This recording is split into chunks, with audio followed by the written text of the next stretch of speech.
That one was spicy. So the Warriors have to play 48 minutes. So I see this going 7. I have it. I have the Nuggets in 7. Ant-Man, Batman, Watchmen, Lakers at 5. It's money time now.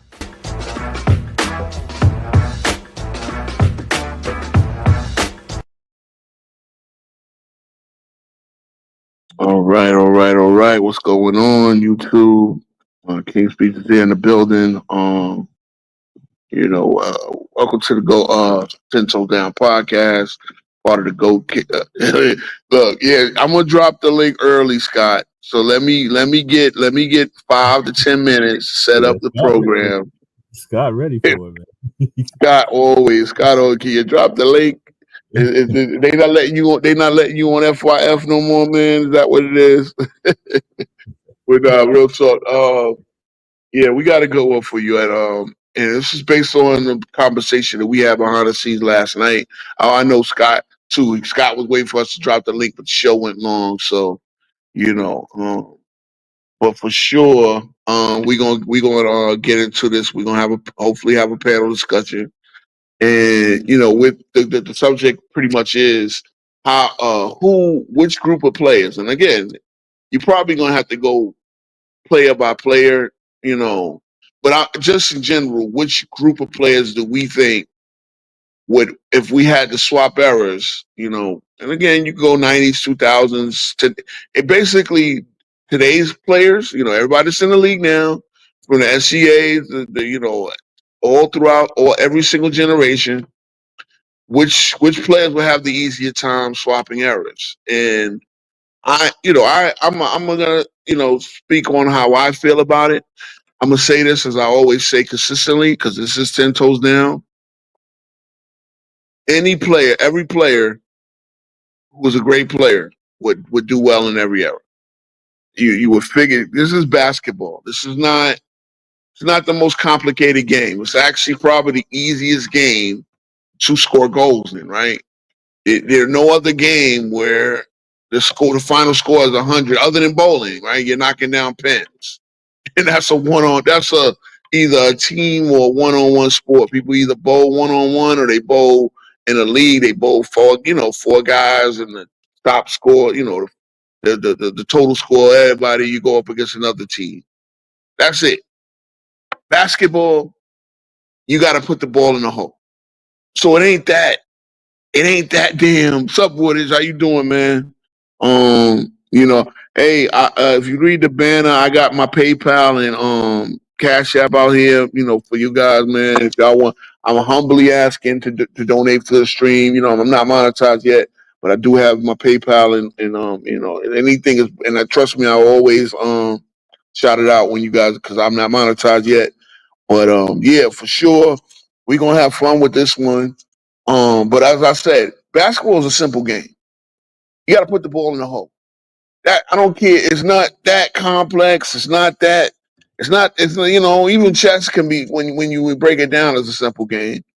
It's a strategy on how you do it. So great players would have been great players. Great scorers would have been great scorers. Rebounding the basketballs, blocking a shot, whatever it is. These things are not hard to do. You have to be to play at the NBA level. Of course, you have to be tremendously big, skilled, quick, the whole nine. But I'm just saying, we asked the question. It was asked behind the scene. Actually, I believe Casual brought it up. And me, Hawk, CW, and Casual spoke on it. And everybody, you start to think about player for player, which player would struggle. And I think a Kevin Durant would have been great in the 80s and 90s, the 70s, any era, because he's a 7-foot guy who can pull up the way he can pull up. My only thing is, and like I said, like I brought into the fact, it's all about coaching. It's all about coaching and players' ability to be coached. Because at the end of the day, the coach is going to decide which style a team wants to play. Now, if you didn't have a style amenable to any coaching, i.e., Mahmoud Abdul Rauf, unbelievably talented, wasn't really thought of as a point guard. I mean, really wasn't a point guard in my opinion. You know what I mean? And he wound up being, a combo guard that really didn't get used to the ability of his scoring level, because that in that era, if you were 6'1", Iverson kind of broke the mold, and he did it because you had a situation in Philadelphia where, yeah, he's not. Larry Brown realized this is not my type of point guard, but I am not gonna I'm not gonna trade a guy like Allen Iverson. His talent is too great. So they wound up moving. He wound up revolutionarily moving Iverson to the 2, starting Eric Snow, and they went to a finals together. So when I look at, again, a guy like Iverson, people say, "Oh, he would be crap in this era." No, Iverson was that dude, man. Man, listen, I'm gonna drop the link really soon. I'm just gonna talk about it for a little bit. Hopefully, Big Hawk and Cash pull up if they got time. But it's all about your mental coach. And the thing, Larry Brown is one of the toughest coaches, especially on guards, because Larry Brown was a 5'9" point guard himself, and he wanted everybody to play like him. George Carlin, people from that North Carolina system, which is good. It's key to remember. The North Carolina system, the Dean Smith system, they played. They ran a certain way. They ran a certain way. So Jordan, being a product of the North Carolina system, as we famously, Jordan wanted to play for the best coaching, and he thought, and he wound up deciding that North Carolina was that coaching. They didn't let him go. He knew he could go out there and score 30 points. He didn't want that. He didn't want that. He didn't want to score 30 points a game in college and be counted on to be. He wanted to play in systems. So again, when he gets to the Bulls, obviously he's let loose. They famously said, Dean Smith was the only guy that could keep Jordan under 30 points a game, under 20 points a game. That's the famous saying. The late great Dean Smith was the only guy that could keep Jordan under 20 points a game, because he didn't let him go bananas. You know what I'm saying? So yeah, man, we talk about the era exchange. Like, which group of players would have had the better time, would have had the easier time, So hopefully we get a panel on here, and this ain't your typical. I mean, obviously it's gonna probably break down to who versus who, but this ain't your typical thing, because we're talking about, as I like to do on my streams, talk about all the players, not just. I do want to get on something too, because I was doing a lot of. I've been on a lot. Somebody put a poll up. It's SROS, that the YouTube channel. Shout out to him. I mean, I really didn't watch too much of his content, but I'm subscribed for some reason, because he does put up interesting polls.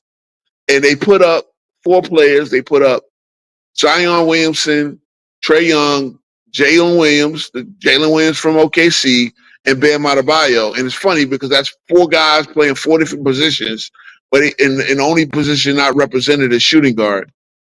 But they asked, who's the best player? And Jalen Williams won the poll. Now a lot of Trae Young fans out there, and we should do a who's the most overrated. I do believe Trae Young is one of the most overrated players in the league. I'll keep it funky. I might lose some of y'all with it, because Trae Young got a lot of fans for whatever reason. For that one conference finals run where he shot 40%. But Trae Young, everybody thought the Hawks would do their thing, and going to do their thing this year. When the Hawks are average, I'll put it this way. If the Hawks pivoted to a Jalen Johnson-led system where they kind of make him the man and make Trae Young the feeder, because this is the thing, man. Point guards are supposed to be the feeder. I think we've missed this too, man. There ain't no true point guards no more, in my opinion. When Casual, I had to quill up on the panel last night. And Casual didn't understand what a point guard was. Because this is the thing, a point guard is like a master controller of the floor. And Chris Paul will be the last point guard, in my opinion, for a while. And there ain't too many real point guards in the league, in my opinion. These are scoring guards who can pass the ball and 4 assists. These are not point guards, man. What do you think But of Tyrese Halliburton? no, I don't think he's a point guard. I think he's a terrible down the stretch point guard. I think he's another one of these guys that can move the ball for assists, but I don't think he's a tempo setter. I don't think he's a pacemaker. It's a time. I think it's a timing thing. Like Chris Paul was a point. Now here's the problem with Chris Paul. There's something in him where he don't know. I don't think he ever knew when to be a dominant scorer and then the dominant playmaker. And again, in my opinion, a point guard's job is to make everybody else better. So when they sit there and they'll keep saying, "Well, Trae Young got the Hawks to the thing," you realize that the year that they got to the conference finals, there were like 7, 8 guys on the team that averaged double digits. You had John Collins and I'm not even looking at the numbers in front of me. John Collins averaged 17. Clint Capella averaged 15 and 14 that year. He won the rebounding title. It was 6th in defensive player of the year. I mean, you had I think that was the year that Lou Will retired, but even he averaged 10 points in a few games he played. No, he played in the playoffs too. I think he was traded from the Clippers to the Hawks that year, and he averaged double digits. Now, in the playoffs, it was different. Trae averaged 28. And Clint Capella averaged like 10 and 11. But still, he had multiple double-digit scorers. DeAndre Hunter averaged 14. I think that was his rookie year. I believe that was his rookie year. If not, it was his second year. Hunter came in there with the Zion class. So it might have been his second year. Either way, that year, Trae Young was not by himself. But everybody acts like Trae Young. Trae was 11 assists last year. He won the assist title. Somebody asked me, "You think winning an assist title was overrated?" And I said to the guy, "Well, Russell Westbrook won 4. They called him a stat pattern overrated." So it's funny how we like certain guys and we don't. And there's another guy, Russell Westbrook, would have been a star in every era. He would have been. Hey, AI wasn't by himself too, Rap God. I agree. So, more than me rambling on about this, I'm gonna drop the link. CW, you can drop the link and people could pull up and talk about it, man. Because like I said, I definitely don't want to be the who versus who channel. But this is a very and Scott, I don't know if Scott got put to bed already, but the link is up there, Scott, because as soon as I went live, you was asking for the link. So we got the link on both streams. Anybody want to pull up is welcome to. Like I said, the Cash App in the PayPal information is in there. Anybody wants to donate to the panel, to the channel, will be very much appreciated, man. I'm trying to work on getting some videos out there, my little rants. Really want to improve. Really want to do some video editing, some video work. I was watching. Oh man, I was telling you how I was watching the Melo versus Kobe debate, because even Hawk, Big Hawk, he said Melo. He said something about Melo. I don't know if I misheard him, but he said like Melo. It seemed like Melo shouldn't have been there, or whatever. Boy, Melo and Kobe went at it, man. I'm telling you. So, Brass, I got you on this thing. You got anything on the topic? Like which group of players, the past or the current players? Which one you think would have an easier time in the other era? All right, so before y'all try to cook me, because y'all tried to cook me last time, what did you say? Yeah. Well, y'all see, tried to kill me. I said, was there for the top 10 player vote, and I still want to get to that business, but that's something else. We talk about something else. Yeah, I remember you. When I did the top 100. Yes, sir. Yeah. Very popular video on my server. Go ahead. Okay, so I really said, because I stay consistent on this. I think all great players would have an easier time. I think the average player who don't get his what's so crazy is they have more coaches, but they do less coaching. You understand what I'm saying? It's more of a freestyle game now. Yeah. Say again? I would agree. I was trying to figure. I was following what you said. More coaches, but they do less coaching, and I would agree. Yeah. So my thing is, the average player is less amenable to coaching now, because you know how I know this, and some star players as well. You know how we know this? Wow. Coaches now on the hot seat all the goddamn time. I mean, basically the team, the coaches that there's only one coach. Hold on. Lou, yeah, Lou won in that. Lou won in 16. He's with hmm another team. But I'm looking at the coach. Vogel won in 20. He's with another team. Bud won in 21. He got fired. 22 was Kerr. He's the one. I think he's the one that's still with his team. Missoula. Okay, so Missoula and Kerr are the only coaches that won championships in this decade. And I guess you got to give Dagenham too. But you give him a couple of years. Malone has been fired. Bud has been fired. Vogel has been fired, and who will be the others? Because we got 6. Okay, so 3 is with their team. Kerr, Missoula hasn't been fired yet. I mean, you never know if the Celtics Hey, don't I was about to win. say the same thing, bro. Let Missoula have a Yeah, but bad you year next year. Let them. Nurse in They might give 19. him. They might give him some love. They might give him some grace because Tatum ain't there. They might give Yeah. him some grace. They might. What's up, Siberius? How you doing, bro? So subscribe to Siberius. He's getting his content out. He's doing the rant style contest rant style videos like I do. So Okay. salute to the real Siberius. I was listening to he had a really good video himself that I heard the other day. But yeah, it's the fact that the players got so much power. Back in the Mhm. day, Pat Riley could put Magic in his place like nothing. You had the most tenured coach obviously had to retire for medical reasons, and that would be Popovich, right? Mhm. He yeah, no doubt, Siberius, no doubt. But he Scott, go on, Scott. We're gonna give it to you in a minute, but Brass pulled up first. But again, coaches players got too much power now, and they want to play their own style. And I think it would be harder for them to go and play for a Raleigh or play for a Don Nelson or play for Lenny Wilkins, play for those coaches who were given that. How many of these guys could play for Phil Jackson? Phil Jackson wasn't a strict Not many in the disciplinarian. triangle. Yeah, not many in the Yeah, I triangle. mean, Yeah. yeah, to play in those styles, those systems, you had to. How many of these guys could play for Larry Brown? I was just talking about Iverson, right?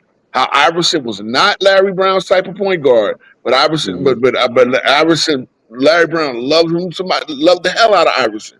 You know what Mhm. I'm saying? So I mean, even look at guys that came in the '90s like Chauncey Billups. It took him 6 years to find his groove. It took him 6 years because he was bad. He was thought of remember, he was the 3rd pick behind Keith Van Horn and Tim Duncan. He was thought Mhm. of as a bust for about 5 or 6 years of his career. And then he found his groove with Larry Brown. It was crazy, right? He played for Mhm. D'Antoni. He played for I think he played for Pitino, right? Mhm. Again, Yes. Rick Pitino, another guy.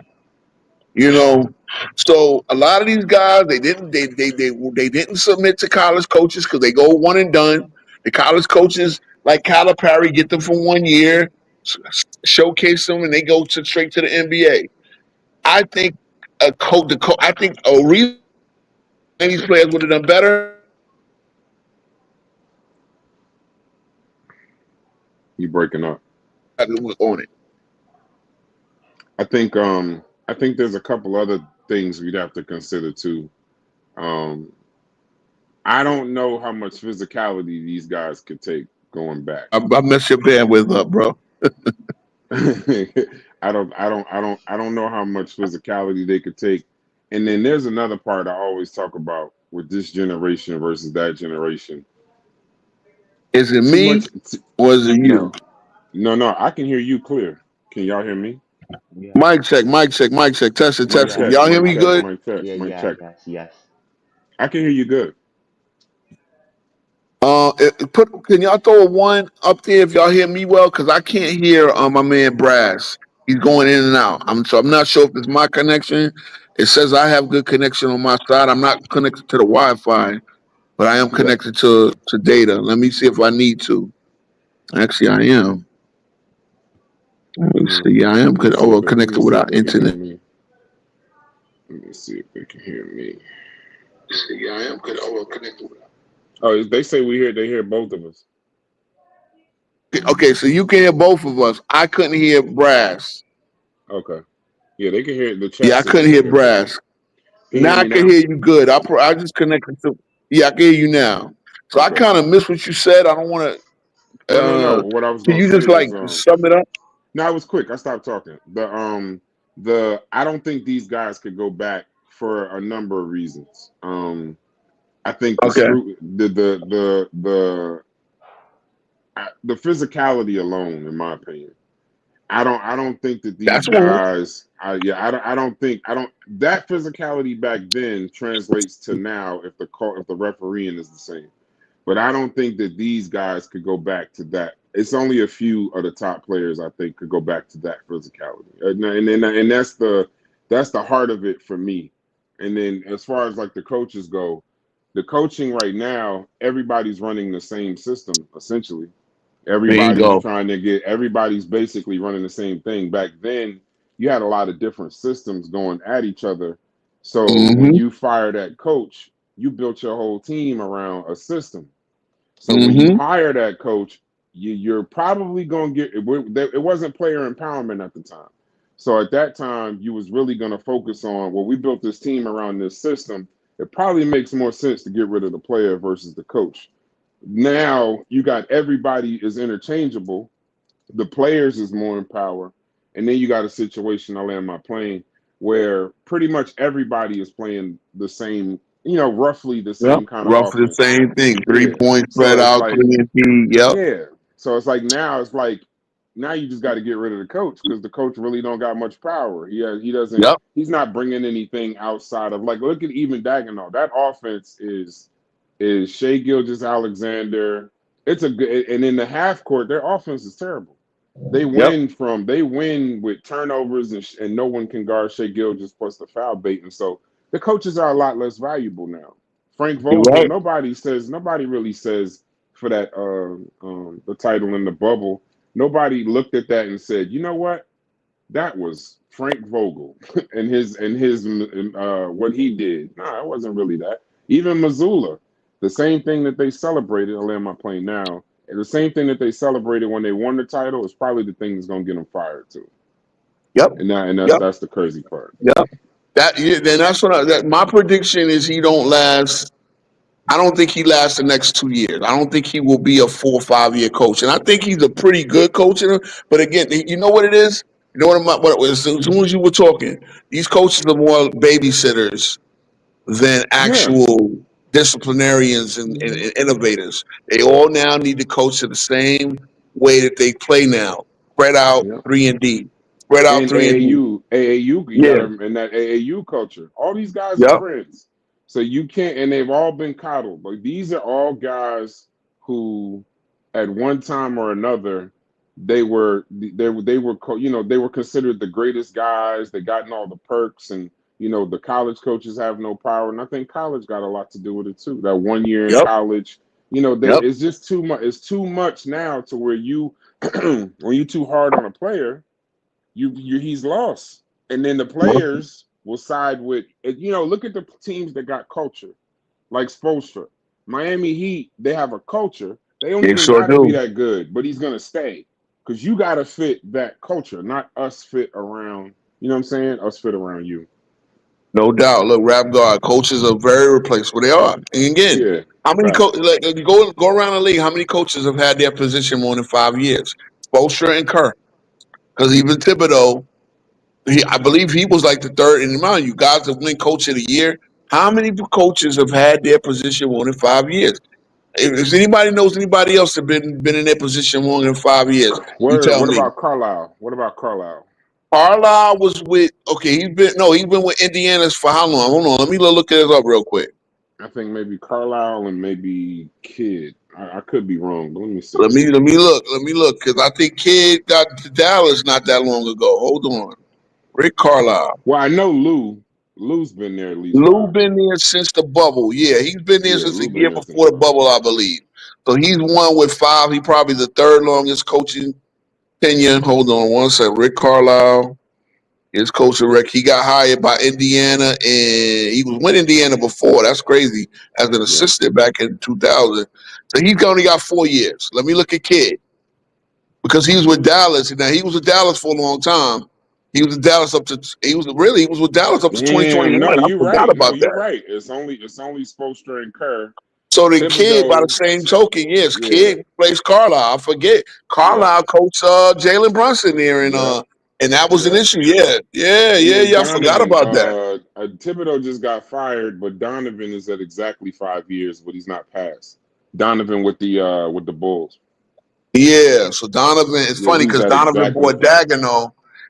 See, that's what I'm saying. It's like the idea Yeah, of a that's coach being, crazy. Lenny Wilkins had the Cavs for how long? I mean, there was certain guys that had George Karl had Denver, and he had Denver for a while. He had Seattle for a long while, and never got, when he got to the one finals. I was talking about how in the Melo conversation how Denver, he came in and said you're overrated. You're that less shrimp, bro. I mean, maybe that was his strange way of trying to keep him motivated, but bro, that was wild. And shout out to Dallas Shrimp. One like Dallas Shrimp was the bomb, but Melo, man, bro. And I was looking at that Melo Kobe dude, man. That was something that I need. Melo's not like that. Hawking. Oh Melo's yeah, I not. forgot to give example. Yeah, okay, let's let the youngster on the panel, Scott, give us his take. I'll be right back because I want to send to Johnny the link if he can pull up. Mhm. My take is that players will struggle. Well, my take is that it depends what era you play in. Like to me, if a guy like Kawhi Leonard played in the '90s, to me he would have been better because he would have been in a more defensive era. He would have been more on time with the mid range and off ball was more potent back then. To me, he would have been better. But to me, you put a guy like Magic Johnson in the 2000s. To me, he would have been worse. So to me, it depends what era you're Why you gonna think Magic would be worse? in the 2000s. Yes. Yeah, why? Why was That's a tough statement. Yeah. That's a Well, tough statement. do you feel like because it was slower that Magic would struggle in a slower pace? Yeah, it's slower. You have to. It's more a half court based game, and Magic did have a good. He won't be the Magic in the '80s. To me, he'd be like a debatable top 5, but I don't see him being top 3. Okay. I mean, I think positionless basketball. Shout out to Iron Man. A 6'9" point guard, positionless basketball, pace and space, and you're talking about that kind of vision in this 3-point era. I don't know, and it's like I said with me. I'm talking about the 2000s. I'm talking about. I am too. Because I have a thing where I say some people it ain't just basketball; they're special. Yeah. And I can't say that he wouldn't. There's some people that I think will translate any era, and I think he's one of them because there's also he's just special. Magic was, he's special for any era, in my opinion. That's just my opinion, but I respect yours. Yeah, I think Magic would be fine in the 2000s. Matter of fact, I think he would pretty much thrive there, depending on the team. Now, it depends on what team he went to, but imagine Magic with Shaq. Jesus Christ, that's insane. If Ben Simmons had those few good years, what are y'all? How are you telling me Shaq ain't? What'd you say? No, Ben Simmons could do what he did. And remember, he was one of the people act like Ben Simmons was trash all the way, but Magic damn sure could have thrived in this era with Ben Simmons. No, I'm saying the 2000s. He was saying the 2000s. I don't think Magic would have thrived as much he did in the 80s. Man, if he was on so let me tell me, hey Scott, give me a coach you think he couldn't have played for or wouldn't have played him. No, I don't think the 2000s. The 2000s. What's the 2000s playing style doesn't benefit Magic. Well, it benefited Jason Kidd. Yeah, in an era where you can't touch the player neither. That's something we got to add. You can't touch him. Imagine. I say Magic will be. I say Magic will be debatable top 5, but not top 3. You realize Joe Johnson, body type, speed, tempo. Joe Johnson thrived in the 2000s. You know, he was especially Yeah, with the but isolation. Joe Johnson is not the caliber of player that I'm going to compare to Magic. No, So well, That's you're the just point saying, I'm making is because Joe Johnson was a scorer. Now, Magic is an all-around player who could score. Again, oh, matter of fact, I gave Travis the link to. I hope he pulled up because Man, he's one guy. Magic would kill zone defense. yeah, Jesus Christ. I was just thinking He would about that. destroy like those zone Yeah. there's defense. less spacing in the 2000s than there was in the 80s. So what? So Yeah, I mean, you Magic think was you still think fast. Magic couldn't operate? You think Magic couldn't operate in tight spaces? See, now you He asking what could, Magic would do. Who would be but able to guard Magic? there's gonna be more athletic wings that gonna make him more. It's gonna make Magic more difficult. It's funny because again, I don't. I mean, like I'm because I think y'all look at man. I think I'm guessing where you're going. You're looking at Magic as a slower type of player Mhm. who. Again, I'm looking at Paul Pierce. Paul Pierce won a Facts. Yeah, that's big facts. lightning quick guy. Joe Johnson, they wasn't lightning quick. These guys averaged great scoring numbers. Joe Johnson was looked at as a mini Magic at first. They thought he would play point guard. Again, Steve Smith. Steve Yeah, Smith played in these years. to me, Lamar Magic Odom. Johnson would have been in the Jason Kidd, Steve Nash tier. That would Yeah, be but Jason What are you talking about? Jason Kidd and Steve Nash aren't 6'9". Exactly. Yeah, I'm Yeah. six That's I'm nine. talking about that's the the 2000s biggest difference right specifically. there.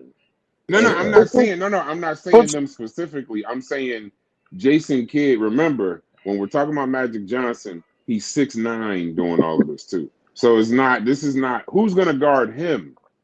That's like we're Who is talking about Magic gonna what guard? he's gonna do. He Who can is guard. Who Magic? And couldn't he? also, Who could? Wait. If Caruso, who couldn't he guard in this league he right now? couldn't. Magic couldn't guard quick guards. He He couldn't wouldn't guard. have. Steph Curry can't guard quick guards. They And would he's put a him on top a. They 10. would put He's him a on a. top Yeah, 5 but player. Steph is more portable in my opinion in They different would put him on a eras. forward. They would. Yeah, put you could Magic put him on on a forward. center. What they These ain't did, no you can put centers. them on You a could, yeah, you 14. could put him on a big. Yeah, you could put him Lots of on. You cross could put him matches. on a non-shooting center. That's where you can find Magic's defensive ability. You could You put him. don't like Magic Johnson, do you? I Yeah, a know, lot right? of these guys though. Yeah, A lot of these I'm guys sensing look. some Magic Johnson slam. I mean, No, you're I'm talking I don't know how I about the feel lead. about it. You're talking about the leader of the best fast break. Yeah, Again, somebody called this cat a fast break merchant on the Player's Choice in their chat. And I'm he just is. this is why I gotta have a YouTube channel, man. This is why I gotta have a platform, man. You know, YouTube, Twitch, TikTok, whatever. When I figure those out, I'm gonna be on there talking my shit. You know, when I figure out how to promote the stream everywhere, that's what because y'all need help, bro. Y'all need. Let me ask you this: do you think Trey Young could have played? Who you think Trey Young would have played for and did what he like? You think Trey Young would have been like a 30-12 guy or something like that? Scott. In the 2000s, no. What about the 90s? You think he would have killed in the 90s? I think, yeah, he would have been better in the 90s. You okay. think Can he I would have just been better ask? than Mahmoud Abdul Rauf? They're on the same tier. Oh, see. Okay, so let me ask you a question, real quick. What do you remember the physicality of the 90s? I would suffice to say Dude, the some of only these teams that were guards. physical like that were the Knicks, the Heat, No, they and all maybe were physical. Yeah, Those are just no, the not teams all you teams were saw. everybody had a physical. bruiser. Yeah, they Everybody had a all were bruiser. physical. The Those Suns are didn't just the have a teams you bruiser. saw on TV. The Hold Suns on, didn't those have. they all were physical. You just saw You them know as who Suns did David not. West was, sir? You know who yeah. David West was, sir? David West, come on, David West, no, Yeah, Yeah. David West. Yeah, David no, West. I'm not entertaining David West. Okay. Okay, Well, Charles Barkley was pretty physical No, himself when he wanted Charles to be. Barkley's not a bruiser. He's not a good. He's a You he's know a how many terrible. hard fouls he put on Shaq? yeah. Why do you think that they had that fight famously? Yeah. Okay, Trey I'm not Young. talking about I'm one or I'm two gonna say instances. this. I'm talking about consistently being a great physical defender. Barkley Okay, was a you know terrible defender. you didn't name the Pistons. I mean the Pacers, right? The Davis They the didn't. They Davis had boys. 4 of them. They They had weren't 4 of physical. them. They were just a good fundamental team. Man, Trey Young would fear that Bulls team, man. If The only those team guards were that coming were at Could him, physical in the y'all 90s was the imagine? Bulls, the Heat, Can you the imagine Knicks, Trey and Young? the Pistons. Could you That's the imagine Trey only teams I Young can trying name. to nutmeg or show up one of them guys or be bowing at half court and all of that? oh, yeah, He'd man, be I I think out would. Trey for the Young would have season. been less He a would be version out of for the Kevin season after Johnson. that. Trey And I'm Young, gonna tell you, and it's Go ahead. No. Trey Young still weighs all of about 160 pounds. Yeah. Like, No. you know how He doesn't guys think translate. that, like you'll look at Moses Malone and they'll be like Moses Malone was 210 because that's what he was as a rookie. Kevin McHale was like 190 something as a rookie, but they'll put their rookie height and weight, and then it's like they never gained any pounds. Like they don't weigh them again, and like by the time you're in year 15, they're still listing them at 220. Trey Young is still 160. He's And you're 160. talking. And there's Yeah, another myth that I hate, that small players couldn't survive in the 90s. Yes, they wouldn't be able. No, they wouldn't. They be would. able Mark to. I'm gonna Price, tell you. No. Look at Stephon Marbury, right? Stephon Marbury came in '96. He was one and done. He went 1 year to Georgia Tech. When he Mark came Price, in, he said Mookie Blaylock put me in a blender with his strength. And but guys, Stephon Marbury, you started seeing by 2000. He hit the weight room. He went the weight room instantly because He he had couldn't. to. He was not letting. He's like, bro, these guys are too strong for me. I'm a 19-year-old. Mark Price weighed 170. So Stockton what? weighed from My Stockton was able to have a long, successful career by being Stockton was one of the 6'1". dirtiest basketball players Thank in a you. Jerry I don't Sloan think you system in understand how history. physical these guys were. People were afraid of John. Steph Because when we talk weighs more about than physical basketball, Price and Stockton. He could survive in the 90s. Let me, you know who body type remind me of Trey Young? Kenny Anderson, very skinny, but Kenny Anderson, and Trey Young's handle is great, but Kenny Anderson is so much better than Trey Young. It's not even funny, bro. Kenny Anderson was that. Kenny He's just a Anderson better was that player. dude. Yeah, he's Way a better better. player. And then on No, top of that, with Trey no, Kenny Young, Anderson. there's No. so many things in his game that wouldn't the half court threes that wouldn't translate. Yeah, the physicality is going to Yeah, and then on top of that, back then efficiency was way more important than it is now, even with analytics. That he gets a lot of assists, but he gets a lot of turnovers too. So I'm Mhm. A lot telling of you, it's turnovers. not. It He doesn't. shoots That 40%. doesn't. His game Scott. doesn't translate. Yeah, no Yeah, his doubt. game And doesn't I'm sorry to translate. put you on it, but Scott, if you didn't shoot 45%, coaches didn't want. They damn sure didn't want to start you. They didn't want to play you if you wasn't a 45% shooter. Trey Young shoots 42, 41, 43 when he got to the conference final. But see now, because of the analytics, they look at the 3-point value and they say, okay, well he's shooting 50% total shooting percent. They didn't look at total shooting percentage back in the 90s. They looked at Yeah. field goal percentage. If I drew up a play for you to get the shot, what is the likelihood you're going to make it? 45% was acceptable. They wanted everybody shooting 50%. A lot of guys, especially your main scorers, shot 50%. Jordan shot 50%. Mullins shot 54%. I mean, you got Stockton, Stockton was shooting 54% because he was skilled. He was quick. Mark, you talk about Mike Price. Isaiah didn't shoot Yeah. 45%. And then also he's 170 pounds. Let's not forget, you got hand checking. There's no defensive Yeah, three. that will There's make no Steph defensive. That will No. make Steph better. If somebody put a hand on, if you could grab Steph and they don't call it, you could No, hold them with your hand and not Steph will call it. destroy because of his handles. You can't hand check Steph because of his handles. Like Nah, nah. Because even in this era, I'm gonna tell you this. Even in this era, the majority of him is off screens, this, that, and the other, and he come off one of them screens and somebody would kill him. Like somebody would literally just and they would make the habit. They would make that, especially when he talks that jump.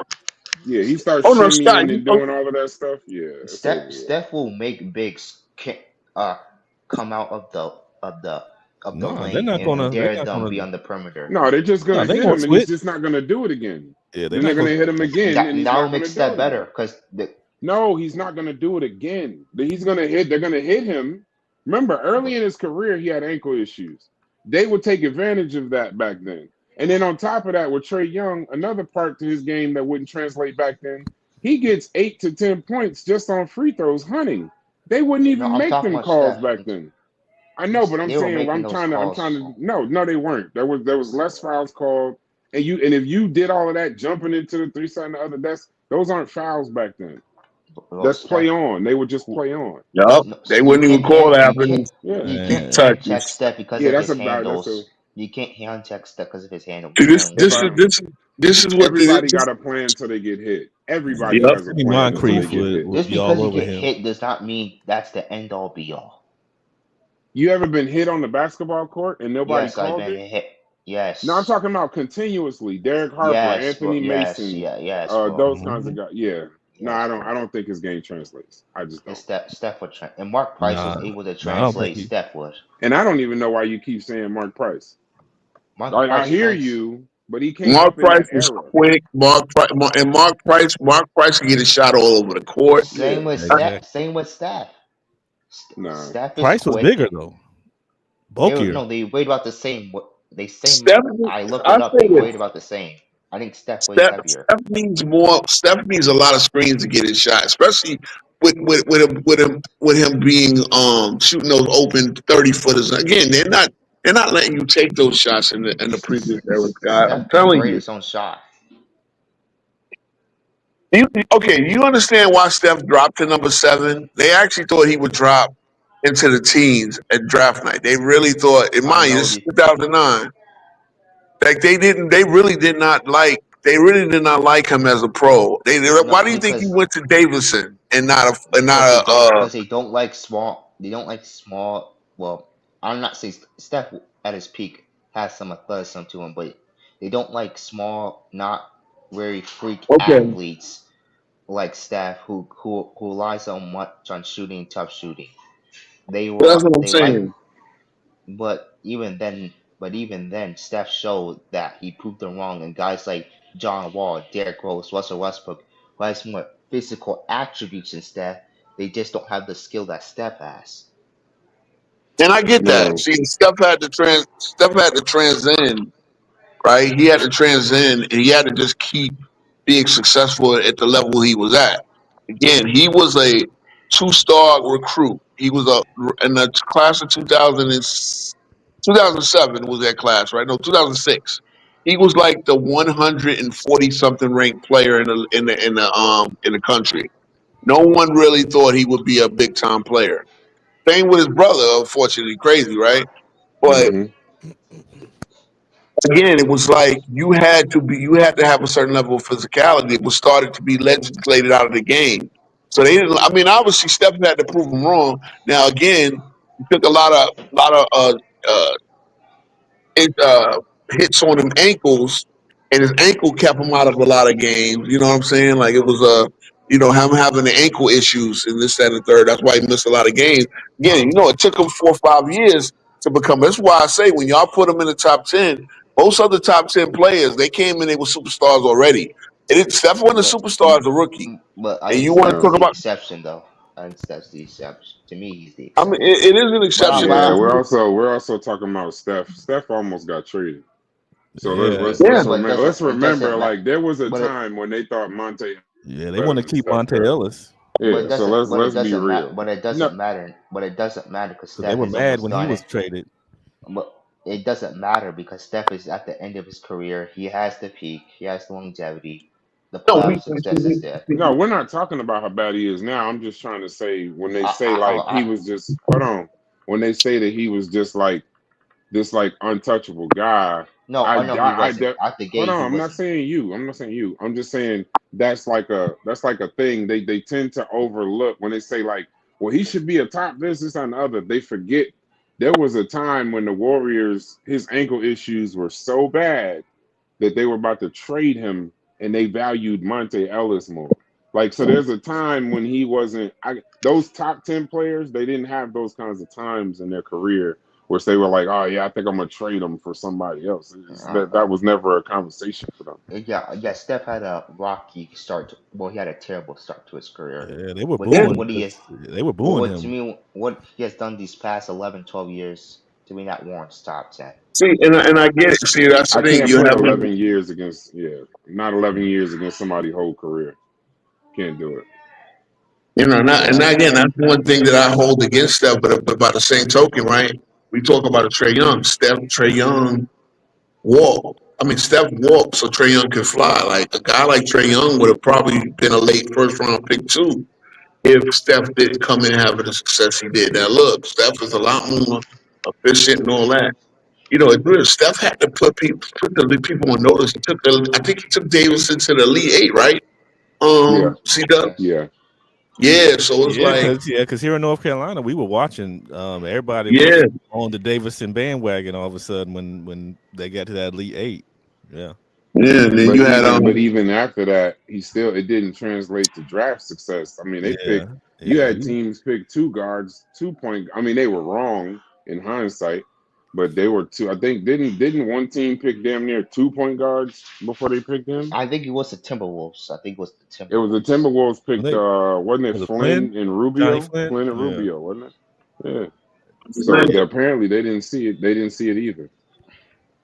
Yeah, the first was they didn't think that Steph could play the point guard. He was a 2 guard at Davidson. He played the 2. Shout out to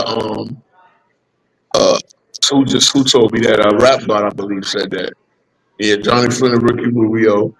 And yeah, Rap God said that yes, Steph was a shooting guard at Davidson. So see Scott, what you do is, and I understand this because Steph was drafted the year you were born. You always look at the hindsight.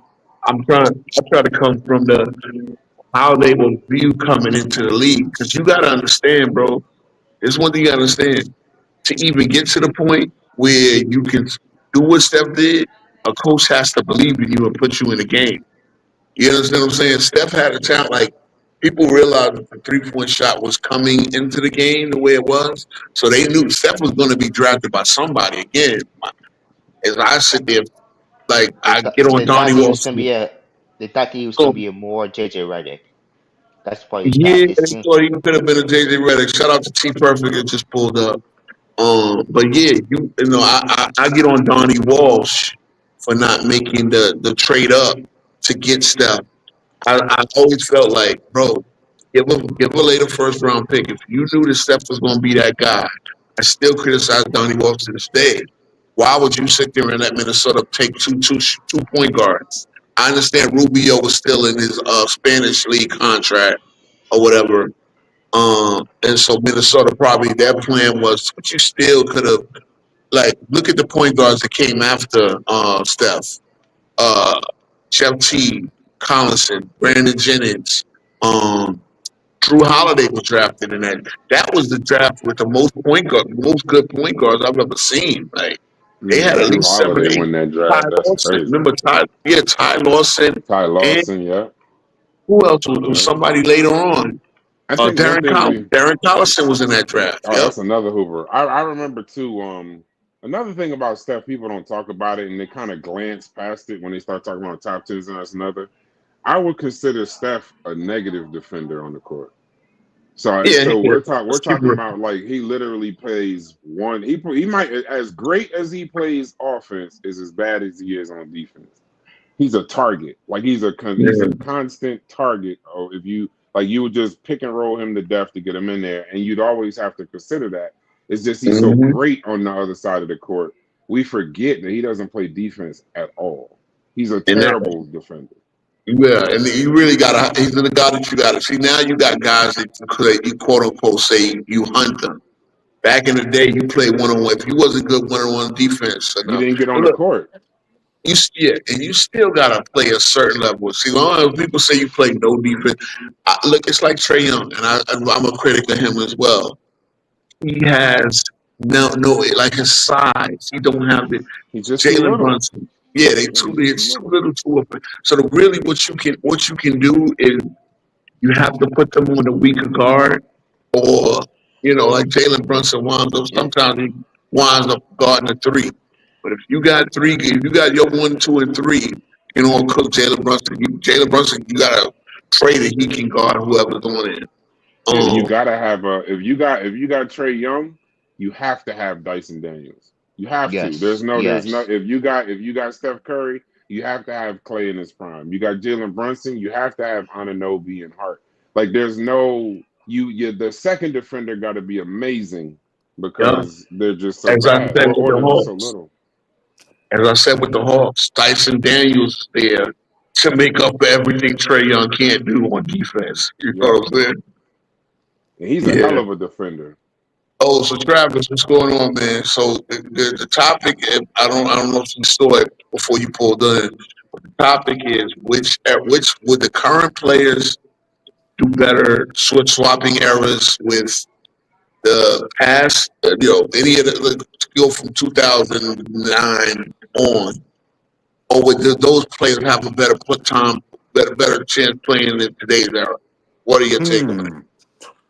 My take on that would be that's so hard to say because obviously you want to say that the best players from any era could translate just because of their IQ level and their natural That's skill, right? exactly what But I said. Yeah, yeah, I mean, but if you're talking just like the wholesale the rosters average and player stuff, overall. Yeah. yeah. So if the average player would just say, I mean, it really just depends because they can all hoop, right? Like they're gonna grow up and like if you just put them in there, if you put them in there from today and then like they immediately have to adjust to the rules with no prep time or anything, then it's tough. But in like the style, but if you put them in there and they grew up like with the same thing, same style, same, I think they could, but just the way the game is played. I think if you had to juxtapose immediately, then I think the guys from like the early 2000s would probably be the best transitions just because they were so gritty and tough and like I think there was like a better coalescence of natural talent like during that decade, early 2000s, to 2010, like the best coalition of talent we've ever seen, just in my opinion. But I think they would probably be the best squad if you put them in an area. But it's such a weird question, you can't really definitively say that. Yeah, I mean, 'cause my take on it is again, the players that are more amenable to coaching would have had the best success swapping errors because obviously the play style was completely different, right? The play style now you have so much of a copycat league where back in the day, and we went through this, right? We went through this before you got up here. We found what there's like 3 coaches with more than 5 years tenure in their coaches, and I think that's Kerr, Lou, and Popovich obviously dropped out because of his health. So you got Kerr, Lou, and who's the other one? Yeah, it Spoelstra. was Kerr. Yeah, Also, Kerr and yeah. Spoelstra got more than 5, and there Yeah, was a couple others, Donovan, Lou. who had They he's both at got five. they had exactly 5. Yeah, they're Mm, exactly 5. Yeah. So back in the day, you had coaches that you were playing their style, like a Larry Brown. And he didn't have tenure because he couldn't stay at the same job. But Larry Brown got full carte blanche to run squad their way. Nowadays, the coach is more like a babysitter, and you mhm. don't have even Spoelstra is not the most intimidating guy, right? He had Riley over him to have his back, but Ty Lue, I mean, he's another player's coach. The Kerr is just because of the success they've had in the 9 years he's been there. The only like disciplinary coach is he just had to retire because of his health issues. And that would be Popovich. So you don't even have even of the guys with the long tenure. You don't have anybody that's like Mr. Disciplinarian. Well, meanwhile, you had Pat Riley, as you said, famously said, he shitted on Magic Johnson again. You know, I Mm. mean, I ask you, how many of these guys could have played for Phil Jackson in their triangle? Well, to How go many? to go along with or to piggyback off of your question again, like there are certain players I think whose games, if we're just talking today, right, whose games would be better suited today. Like you think about a guy like Glenn Rice, right, or Reggie Miller. Those guys would be way better than today because their skill set would be tailored for today's game, right? Like Uh huh. and like they wouldn't just be role players. Like I think Glenn Rice would be a probably top 5 player in the league today. I mean, maybe not that way, but he would be Yeah, amazing. no, he would be And like, amazing. Yeah, yeah, guys like Vashawn Leonard, guys who could shoot 3, could play defense on the perimeter, and who maybe weren't just utilized. They weren't taking 8, 9 threes again because that wasn't in the team schematics, right? Like you weren't going to be, doing that and still getting Ewing or Alonzo Mourning or Shaq his shots, right? Guys like Dennis Scott, like all these players would I think be better today in some regards, and I think guys like Giannis could play in any era. Tough guys. Wemby is probably going to be the same. I mean, just you can take some of the best players and like put them anywhere, but it's fun to think about.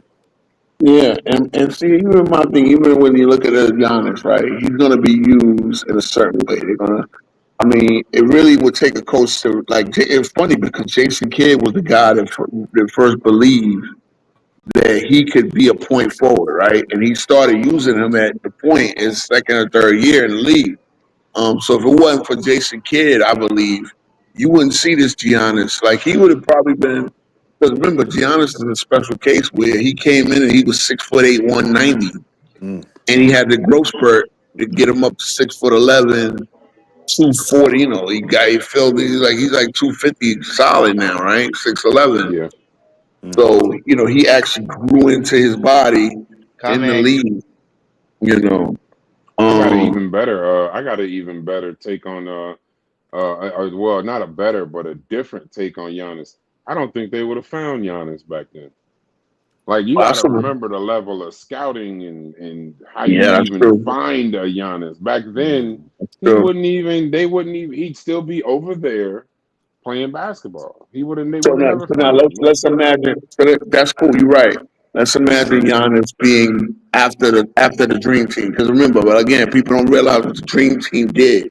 The Right. Dream Team opened up the world to the league, and the league to the world.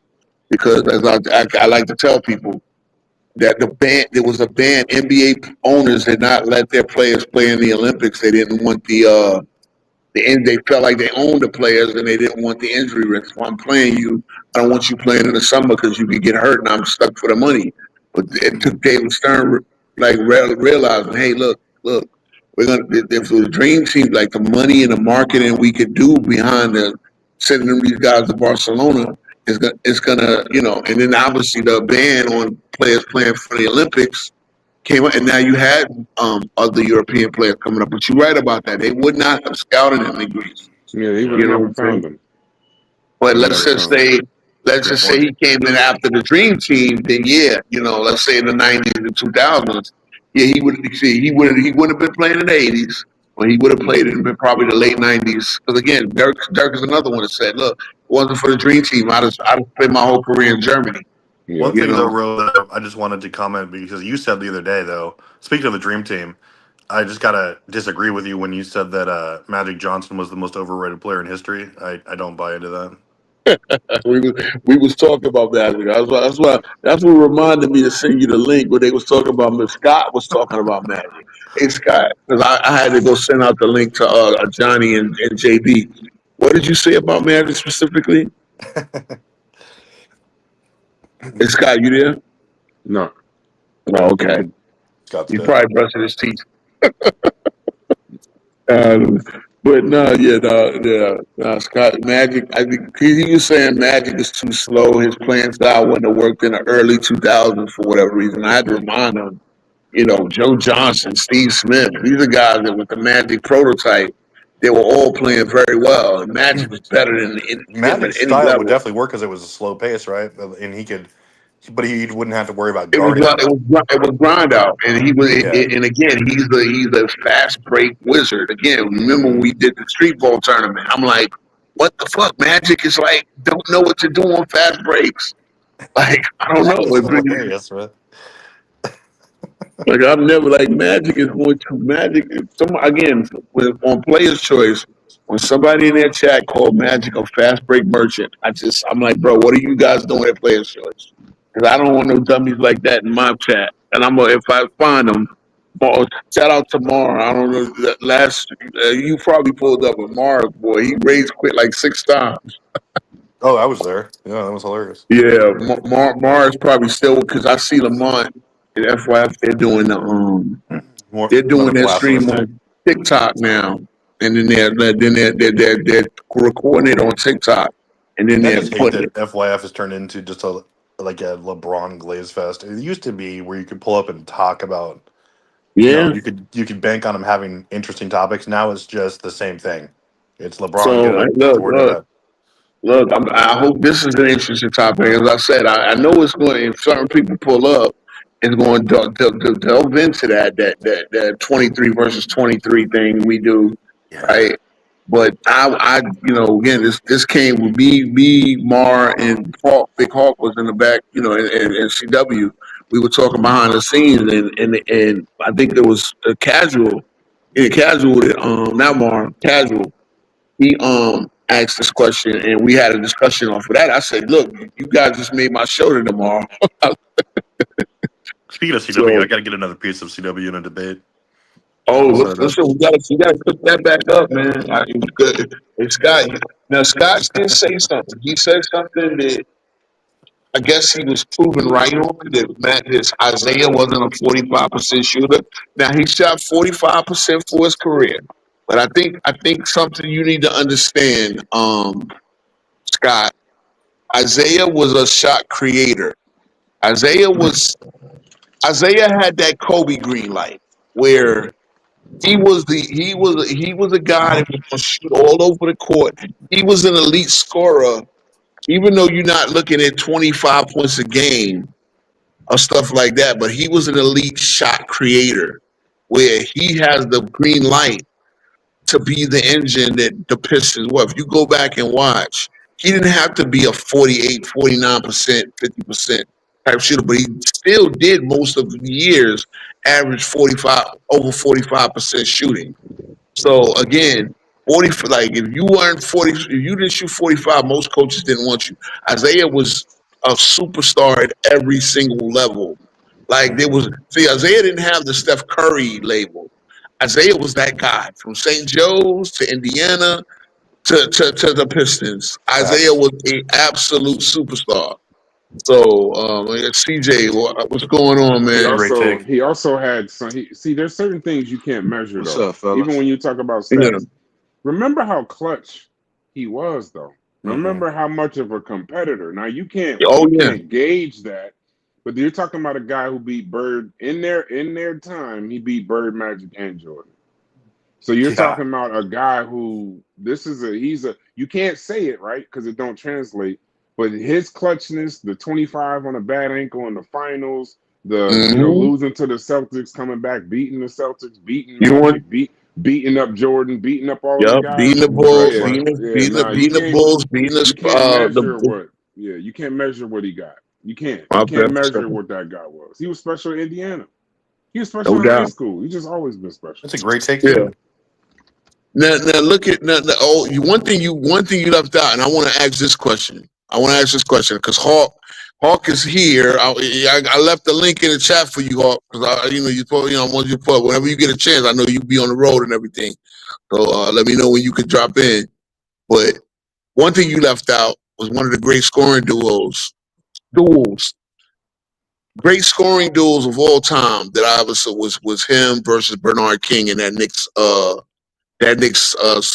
Pistons series, and the Knicks pulled it out. 1-5, I believe, and then they lost to the. But that was again, Scott. You got to realize, and Scott, I don't know where you at. I don't know if you listening or not. Yeah, I got you, Hawk. Whenever you pull up, let me know. But Hawk is another one because he said something about Melo. Hawk is my dude, but he said something about Melo. I had to go back and really look at the highlights. I want to look at the whole game film. But another one of the great scoring duels of all time was Kobe versus Melo in that 09 conference final. My favorite series. So can y'all bring up some of the great scoring duels? Not duos, but duels. Two great scorers on obviously.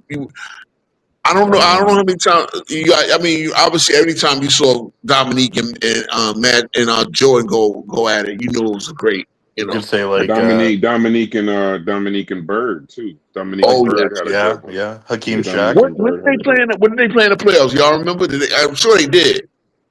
No, it wasn't a playoff. It wasn't a playoff game. I just don't remember when it was. Okay, but for the whole because I'm thinking about a whole series where you got Hakeem great scorers. Shaq, you got like Hakeem Shaq was a great one. I mean, obviously you got like like Jordan whenever he would go get Bird. Dominique was 88. Okay, Eastern Conference Finals. Mm-hmm. Iron Man pulled up. I'm glad Iron Man pulled up because he said something earlier that I found interesting. He said King could play at every era. Now, Iron Man, if you believe that, then why you be hanging out with the FYF dudes? The ones that call Keem overrated. Hakeem? Oh yeah, Hakeem, we could do it. Yeah, I'm just. You remember? You remember Jordan Barkley in the finals? Yep. Jordan Barkley in the finals. That was a great one. Both had 42. And then that was a great one. And when they played in Philly, the two times they played in Philly was a great duel as well. But remember the bubble. I know people don't like to bring up the bubble, but remember Murray and Mitchell in the bubble? Oh, that was Oh a good. yeah. Yeah, that was a good one. I ain't gonna lie. I don't Yeah, care about they the. both was It getting, was they the both bubble, was but dropping 50. They both was doing 50. Bron and KD. I know that's an easy one, but Bron and KD. Bron and Yeah. KD, yes, Facts. all three, they were great. I mean, Capulet, KD got the best of them all 3 times. Even the first one when they lost, I believe it. But Kobe versus KD and Westbrook, Westbrook in 2010. That was that was a great Kobe one just too. soloing people. What about you got KD versus Harden in the 18 conference finals, right? Yeah, KD Harden. yeah. So with Curry in there, Chris Paul was part of it. Big Gordon, Ray Allen. 09 playoffs. I gotta go back and look at that. Oh look, hey, what is the Bull fan? I gotta see what. Don't tell me Big Gordon averaged like 19 points a game. Gordon. You know one of the most legendary scoring duels in college. Ray Allen versus Iverson. Anytime. In the Big East tournament, no, but I'm talking about the Big East tournament when Ray Allen hit that windmill. I mean the scissor kick mid range to win the Big East title. That game. I remember going to the when Big he East. hit the game winning shot. I was there. That's how much I love. What about I used to Shaq go- versus Todd McCullough? Pretty good right there. Yeah, I can't do that, but I got you. Yeah, Travis always. But nah, look, we went through some great scoring duels, man. Here's the problem today: you don't have too many big man duels, bro. The McGraw. When the last time we had Imano big man 5-7 game. I mean, honestly, let's go to this one. It was no shit because they didn't play the Clippers. So it wasn't no Zubac versus Jokic. Like you didn't see Jokic. You don't see We had Jokic. Giannis Jokic a couple times this year that was pretty good. Yeah, but I'm talking about the playoffs. What I'm saying, Yeah, like in the playoffs, I'm you talking about don't really get playoff that anymore. duel. Yeah. I mean, you'll get them in the regular season every night. And see, now the big men be ducking each other. I remember one time Jokic and Embiid had that smoke full. But again, these are flying games. I want a playoff 5 or 7 game series scoring duel or big man duel. You don't get it no more, man. No, you definitely get. Oh, that's a good one though, right there. AI and Kobe from Round God in 01. Yeah, that was a good one. Definitely. What But you got about Shaq. what about AI and Vince? How was that Shaq series and Tim with Duncan? AI and Vince? You said Yeah, Shaq and Tim yeah. Duncan? Yeah, Shaq and Tim. But see, that's what I'm saying. You got to go AI back Vince to and AI Ray last Allen time they same played year. in the playoff. Iron Man was like 04, right? Yeah. Yeah, so I'm saying that's 21 years ago. Like we don't have You it asked me a anymore. question. Oh, I He thought you wrote know. you asked me a question. Oh no, because I thought you were the one that said about Shaq and Duncan having a big man duel. No, I said that Hakeem Olajuwon can play in this era. That's why That's I was facts. saying. I mean, you could say AD and I also Jokic. think Gary Payton can play in this era too. Yeah, okay. So no, I'm just like, so if you feel that way, why you be hanging out with FYF? Because they stay shitting on Hakeem Olajuwon. I'm just fucking with you. I know you ain't gotta agree everything they say, but I'm just saying. Like you need to call them motherfuckers out because that's some agree with bullshit. everything I that do this Lamont on say. they was just on TikTok. I don't agree with I just everything see him on Lamont TikTok. say. Yeah, I know they on TikTok now. I was trying to figure out how to I can't find TikTok live, Bro, man. I literally debated Brandon about Hakeem not being a top 10 player of all time. Oh, did you? Really? Yeah. Wait, y'all really don't think? Yeah. Y'all Brandon's people another think one. Hakeem wouldn't be able to Brandon. Yeah, he doesn't think he is. I say he's top 5. But I was Brandon thinking and top 10. Johnny and FYF, they all on that bullshit, bro. Yeah. I don't I like. think they be looking at Hakeem like and other players for success and not his impact. Because you just look at his impact with like one his of the least impact help. is top 5. I know. He agreed with everything Lamont said, boy. That is a Lamont sycophant, if it ever was one. He always would pull up here when Whatever, I'm bro. talking You don't about even have LeBron. Duncan top 10. I don't want to hear from you. Yeah, no, I don't have Duncan top 10. I'm 13. I'm 13. I ain't that bad. Shit. Oh, Jesus. 13 is not that bad. You got Hakeem 13? No, you got Tim Duncan 13. See, that's not bad. That's not bad because you look at the success. I got Hakeem 13. I got Hakeem 9, and I got Duncan 13. I damn sure think that Hakeem is better than Duncan. I mean, Sure. I can agree with you on I that. can't say that. Hakeem Easily. Olajuwon, just the level of defense. Forget everything else. I mean, yeah, he Fact. had everything else, but his defense alone, He's the best defender of all time. yeah, I mean, looking at a Duncan is doing hypothetical nothing with point, that dream looking at a shake, bro. hypothetical, Duncan, yeah, you know what Duncan is doing with that dream shake? You know what Duncan is doing with that dream shake? He's booking his tickets to the Virgin Islands, and he's putting the All wife day- on. He's all telling the day wife to long. pack a toothbrush, Yeah, and all day we long. going home. That's my point, man. Yeah, Look, all day I long. mean, Duncan's CW, Duncan's all right, 5, no Hakeem's 4. disrespect. Duncan's a great Duncan, defender, but he don't have the he doesn't. People forget this is a guy who Man. gets paid. Olajuwon is a guy who gets paid from every era to teach how to do footwork. The guy was Exactly. different, bro. The guy was different. Hakeem Olajuwon. see, it's not okay. So now, but see, it's funny. Y'all want to So talk now- accolades. The first thing, we gotta- go ahead. Oh no, we CW, I got because I gotta- went at your boy. You got it. We gotta do Duncan slander now. We gotta go at Duncan. I mean, Well, we talking about big man duels, and unfortunately, we never got prime for Duncan. We had prime Robinson versus prime Akeem, but we never Duncan came in. Obviously, it's not his fault. He wasn't born. He was born You're, like you're 13 telling me, years too bro, that late. there are fucking 12 guys who have better resumes than Tim Duncan?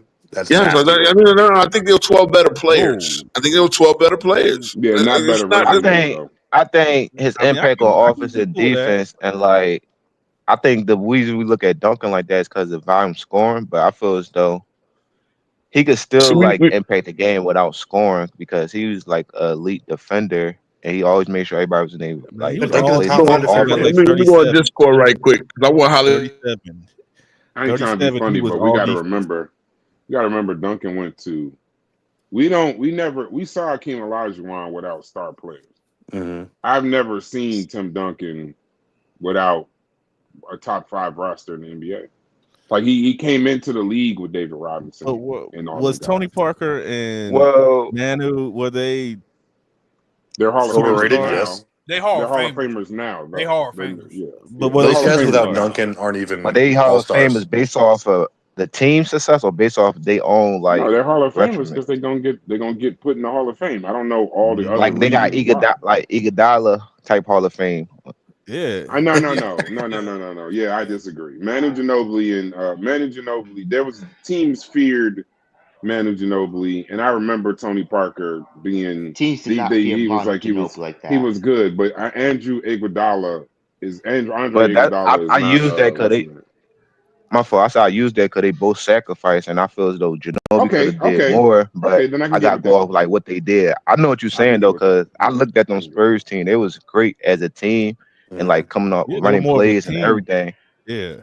When you And come well into the coached. league with David Robinson, Duncan is top 10. No, that's a good point though. I can't argue that, but that's just like on Magic when he Duncan's when absolutely he top came, 10. like so it's Yeah, like he's top 10. I sent out the Magic- bat signal. I sent He's out the top bat 5. signal to Hollywood Herm. He said he just responded. He said, "Give me a minute. Oh, I'll yeah. pull it up because No, I need some. Hollywood- I need some okay. backup on my Duncan slander." Oh, people that got Hollywood is another clown.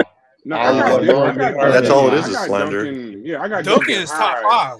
I Duncan's got Duncan's top top 5. I got That's Duncan top top five. 5 That's too. Yeah, I top don't know five. about that, but See, now I gotta go. I see it again. it's getting Sorry, a little CW. crazy. I know you, my boy. You know what I'm saying. You my man, 100 grand. Man, you Just can't- top 5. How is he Yes, he top is. 5? But you gotta How is he understand better? where he that means dominated. you value. He dominated them 5 and rings a lot. You value. He No, it's not only dominated that. a weaker era of bigs, bro. I No, he cannot didn't. do Oh, it. Oh, no, Oh, no, that's such a no. terrible take. No, We that's can't- a bad we take. can't It say is that, because though. there were no That's a bad centers. take. Here's my thing. No, Here's my problem He with Duncan. played Here's my in problem with the Duncan. era of power forwards. Here's my played problem There were with Duncan. plenty of great big men. That's a good point, Scott. Okay, no. It was they're pretty great forwards, right? They're pretty great power forwards, and it probably were like 6 or 7 elite ones. There were like 1 or 2 elite centers. So now Yeah, but you that's talking That's not about. Duncan's He position, played though. Chris Hold on, Hubble, Dirk no, Nowitzki, Amari no, Stoudemire, that's why I'm gonna correct AJ. you. Hold Let me just on, point out. please. Hold on, let me because if I'm I gotta land my plane on this slander. It was Duncan was a center. For half of his career, the second half of his career, he was listed as a center. Now Duncan would have played center if he was drafted to the Celtics, then he would not have been a power forward. You know how I know he wouldn't have been a power forward? Because Antoine Walker was there at power forward, or Vitaly Potapinko. Like they would have put Vitaly Potapinko or whatever bum that the Celtics were starting at center to the bench. Now remember, the Celtics were almost expected to win that lottery. San Antonio won the lottery because San Antonio has Robinson there. Obviously, they just played them both together. Duncan was a center by trade. He was 6'11". He could have played center. He pretty much was a center de facto. He had center type power, shot blocking. He was a center. He just got to play power forward. Okay. Really, to me, the power forward is just the smaller big man. That's my thing. Now, if Duncan was judged as a center, he probably judged. I'm sorry, he's like the 6th or 7th best center of all time. But he still beat Shaq. He still okay, so he doesn't have more accolades. He doesn't have more accolades or success. Your point, though, Ro, is. But hold on, I'm gonna tell you the realest about Tim Duncan, what people don't know. In them eras, he swept Shaq. He swept Shaq and he beat Kobe and Shaq again, and then he won back-to-back MVPs. In that era, he had the most All NBAs and the most All NBA defense. Tim Duncan. Hey, real quick. Let me say this. Oh, you talk about Hollywood Hearn? Yeah. Hey, check this out. I'm like, damn, man, I thought he was talking to me at first. Marlon won Finals MVP.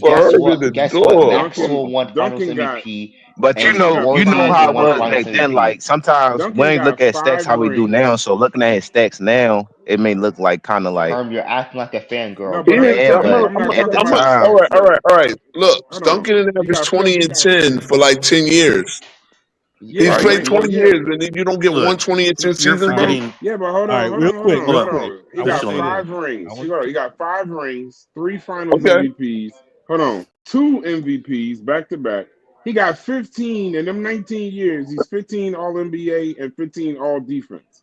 Like, but again, here's the problem. Here's the problem. Let me say the problem. He gets the advantage of being he gets the advantage of qualifying. Hold on, though. He gets the advantage of qualifying for 3 different positions because nowadays they do it positionless.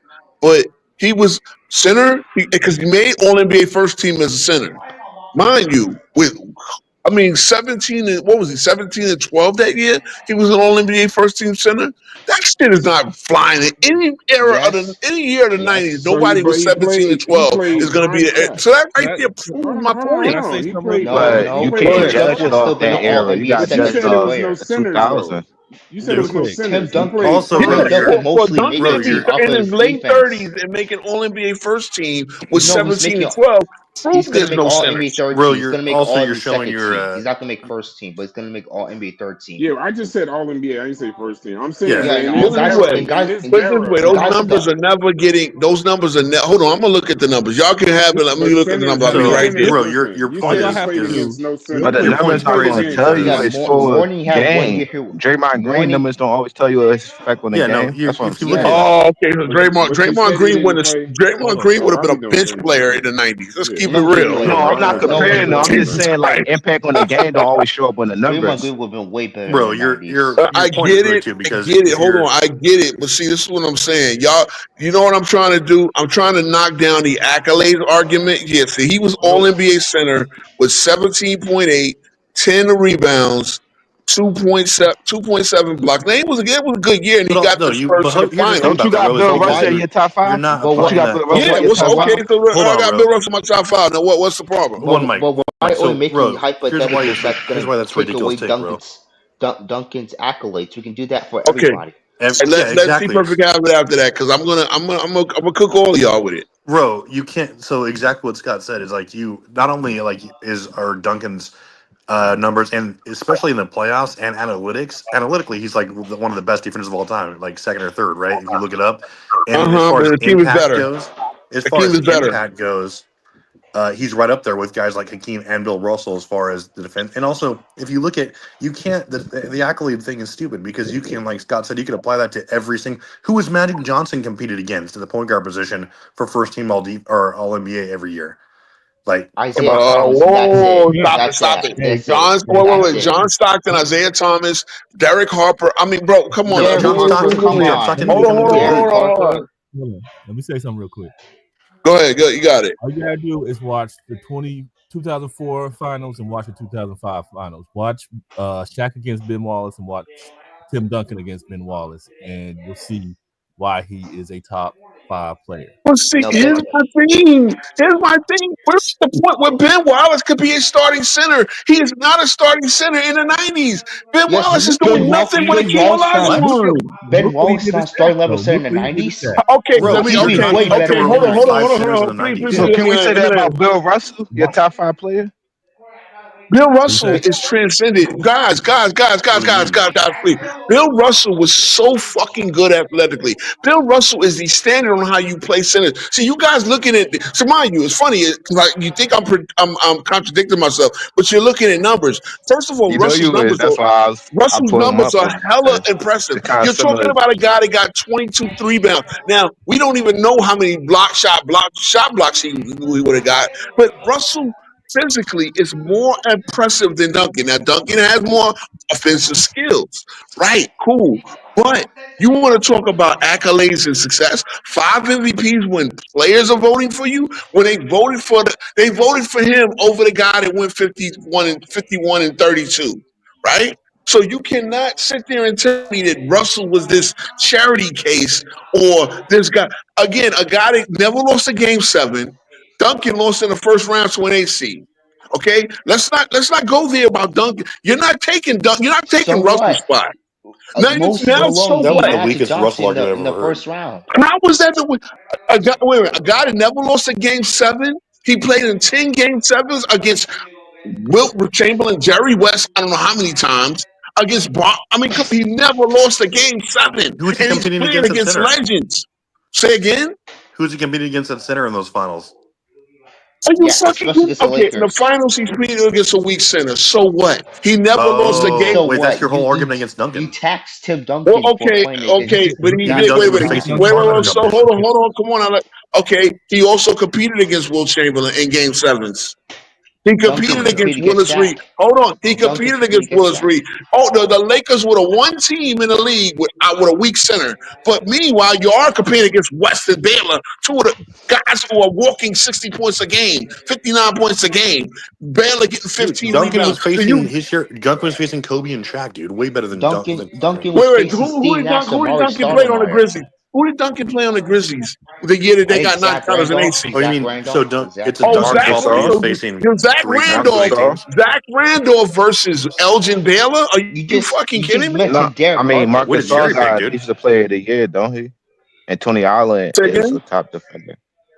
Come on, guys, these are role players. I mean, basically you're telling me we not comparing. We just telling you how his competition was. He had competition like he played the air with LeBron, Kobe, Tim Duncan. It's Duncan's fault that he faced 4 times as many teams. Yeah, you're right. It's Duncan's fault that he got to play against a weak league. I really want to land my plane with Duncan. And again, it's not to knock him.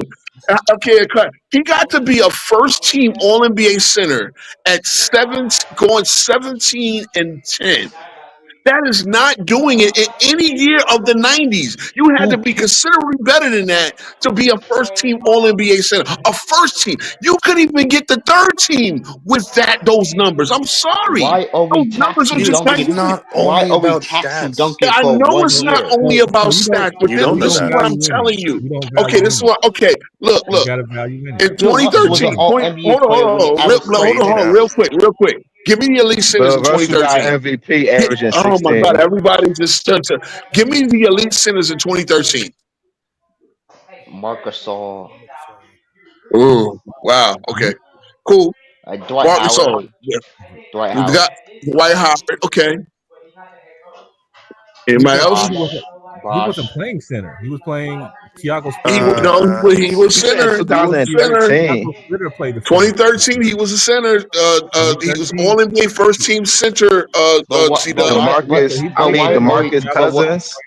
But why are we? DeMarcus Cousins, who was on a losing team, who was another one who was basically a power forward playing center. DeMarcus Cousins was putting up numbers, man. He still was on a losing team. That's so obviously you're not even gonna, Sacramento wasn't nowhere near the playoffs in 2013. That's true. You know what I'm saying? In the 90s, you had to be both on an elite 13 team. though. That's Well, I'm just saying. No, see, here's what I'm doing right now. I'm knocking down you guys talk about how many All-NBA defensive team when he was able to make an All-NBA team late in his career because the position itself was weak. Now, I'm not saying Duncan. Duncan actually threw it back because the year before he was like 15-10. So he threw it back. He got his numbers up there, and he took the team to the finals. I get it. But this is a guy that's getting subbed out. This is why LeBron had ring number 2, because he's getting subbed out because he's not quick. They didn't think he was quick enough to stay with Chris Bosh. What other eras of All NBA first team center getting subbed out in the most important game of a you're not. Guess what? Shaq didn't get subbed out. It was for matchups reasons. Matchup reasons. So in other words, an old slow guy could be an All-NBA first. He was like 38. Can we not get the center position was weak in 2013? It was weak. You know how no one was fucking weak. Hold on. You know. Go ahead. How about Joe? Marcus saw. No one said. You talk about all together like this for the West. These guys are Charles. Joakim Noah is Charles Dwight Oakley, Howard. Let's keep it stacked. Joakim Noah is Magic going against in the 80s. Who was Magic going against in the 80s? Oh, now you want to go? Okay, he was going against Isaiah, Derek Harper, bro. Jamarc Price.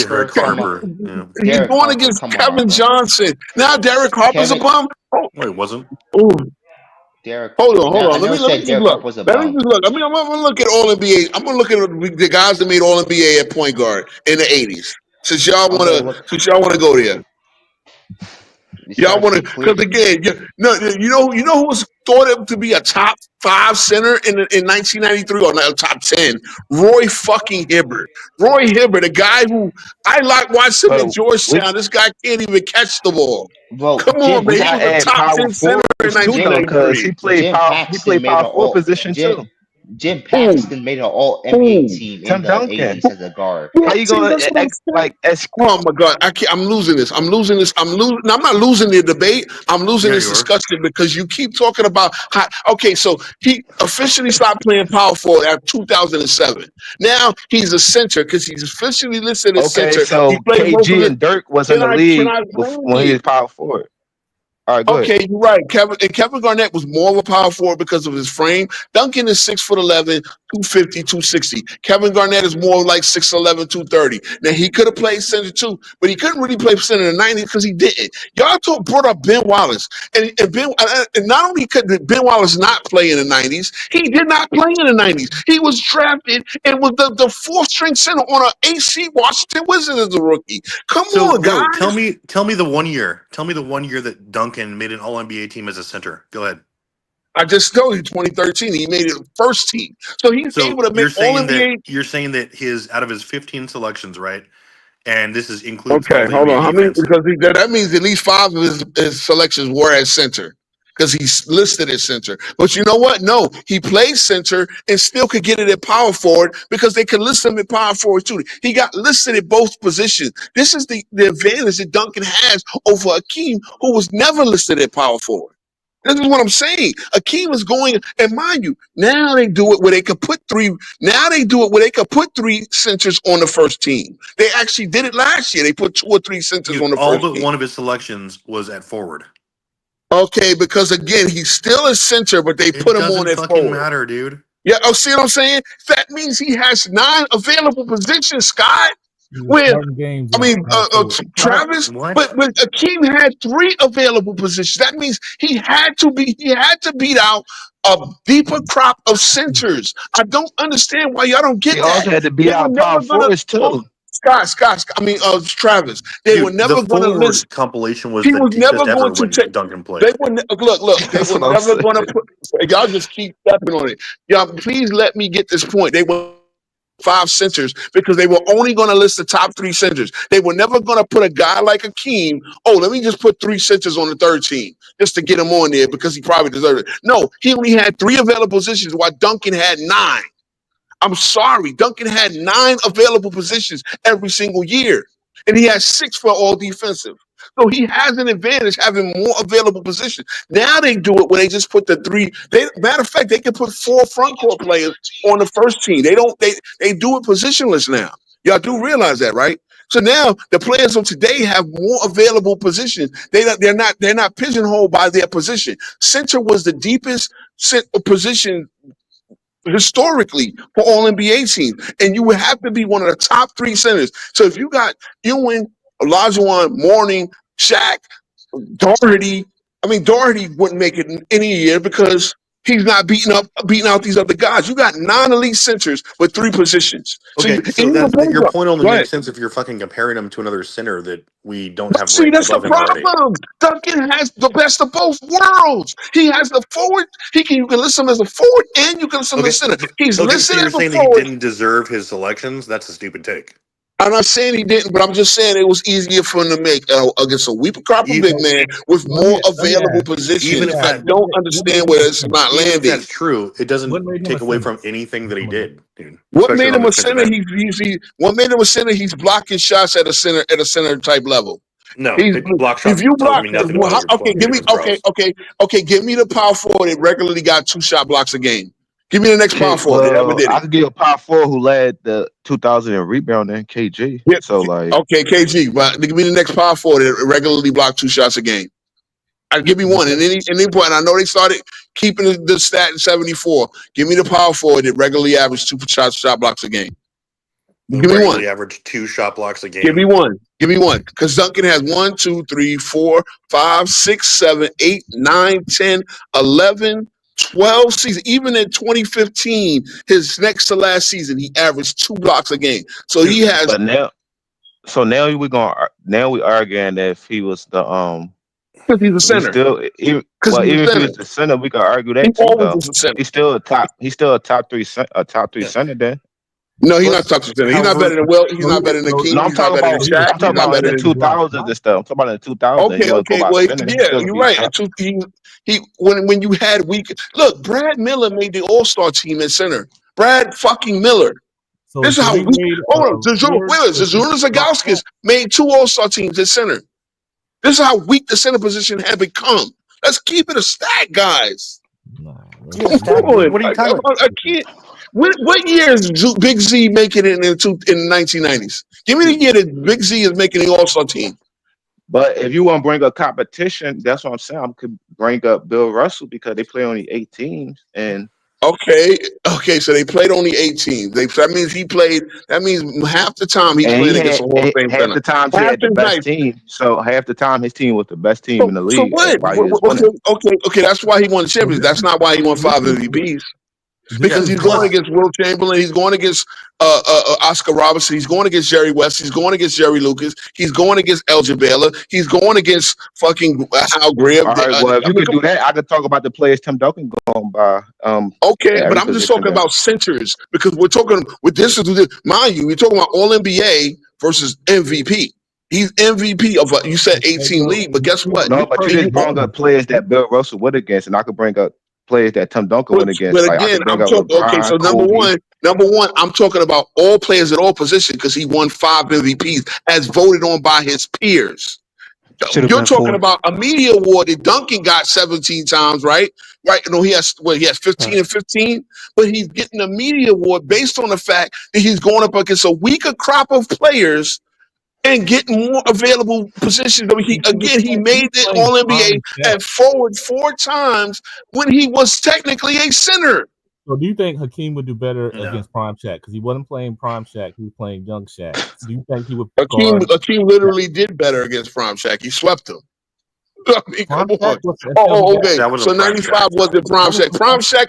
Wait a minute. Wasn't Shaq the scoring title? in 1995. You're saying Shaq 30 year won the center Shaq is scores his out, best right? version ever? Shaq was better physically in the 90s. They talk Hold about on. 2000 Shaq, man. Shaq so 2000 Shaq, but Shaq was better physically in 90. Now you want to tell me Shaq had learned some more tricks? Nah, he was stronger. I think 95 Stronger in Shaq was. 2000. Hold on, we could do this debate too. I think we could do this debate. Okay. Would have cooked 2000 Shaq as well. I think Shaq never found a solution for Hakeem. I mean, come on, guys. Like, I know I'm losing. I know I'm like, again, bro. What the fuck are you talking about? You're talking about. We're talking. I think they're just gonna take advantage of each other on offense. That's all. Plus, I already said really? Hakeem. Really? I'm gonna tell you right now. Hakeem Olajuwon and Real Russell are the two best defenders. I already said that's a fact. But the way that they let Shaq play, bro, Shaq was just too strong for Dream in 2000. Shaq was too strong for anybody. Really, guess what? I'm gonna still outgun him. I'm gonna still out because I think this reminds me. I don't know who was playing it, but it was Hakeem. No, it was Bill Russell and Will Chamberlain on our Arsenio Hall show, and they asked, "What would you do to guard Shaq?" Oh my God! Wait a minute. I'm gonna. Hold on. No, Travis. We're not gonna do that. We're not gonna do that. Hold on. Let me quote unquote land my plane here really fast, and then I'm gonna. Okay, you can land it, but let me get mine. Let me get mine first. Let me get mine first. Landed your plane like 40 times. No, I didn't. No. No. Stop it, Travis. You're gonna sit there and tell me. You need to check this guy sometimes, because he just rambles on. It takes away from it's the my program. It's my show. I don't see that was my man, but this is my show. Look. Some better company, CW. I can't sit here and tell you what the best fucking defensive mind of all time. Mind you, you're talking about a 2-time championship coach. And then he took the fucking Sonics to the conference finals as well on a whole nother team. Bill Russell. He said that he was asked, what would you do to guard the young, vibrant, fucking dominant Shaquille O'Neal? And he said, what I would do is I would run him baseline to baseline to tire him out. The same shit I did to this man sitting next to me. True. He could say that, but that don't mean it's going to be true. So let me ask you something. Guy who won 11 fucking championships, 2 in college and 2 in high school, and the gold medal. The guy who's fucking only lost 1 time in a championship series, in a championship game or series. You're not going to sit there and listen to what he has to say about fucking basketball because you think the 60s era was that weak? Come on, bro. Again, he just said, whether you would listen to it or not, Bill Russell said, what I would do is I would make Shaq run baseline to baseline. I would have him running after me because I know he's stronger than me. But okay, what's the pushback? Right, you're right about what you're saying, and I'm listening to Bill Russell. However, Shaq leaning on him is going to tear up his legs too. Mm-hmm. But you know what? Then Bill Russell is smart enough to know I'm not going to have to lean on. Do you understand? He guarded Okay, but he guarded Will Chamberlain. You think Shaq was stronger than Will Chamberlain? No, Shaq wasn't stronger than Will Chamberlain. I think. No, I'm not saying that. But you know that Shaq, that strength and mass is 2 different things.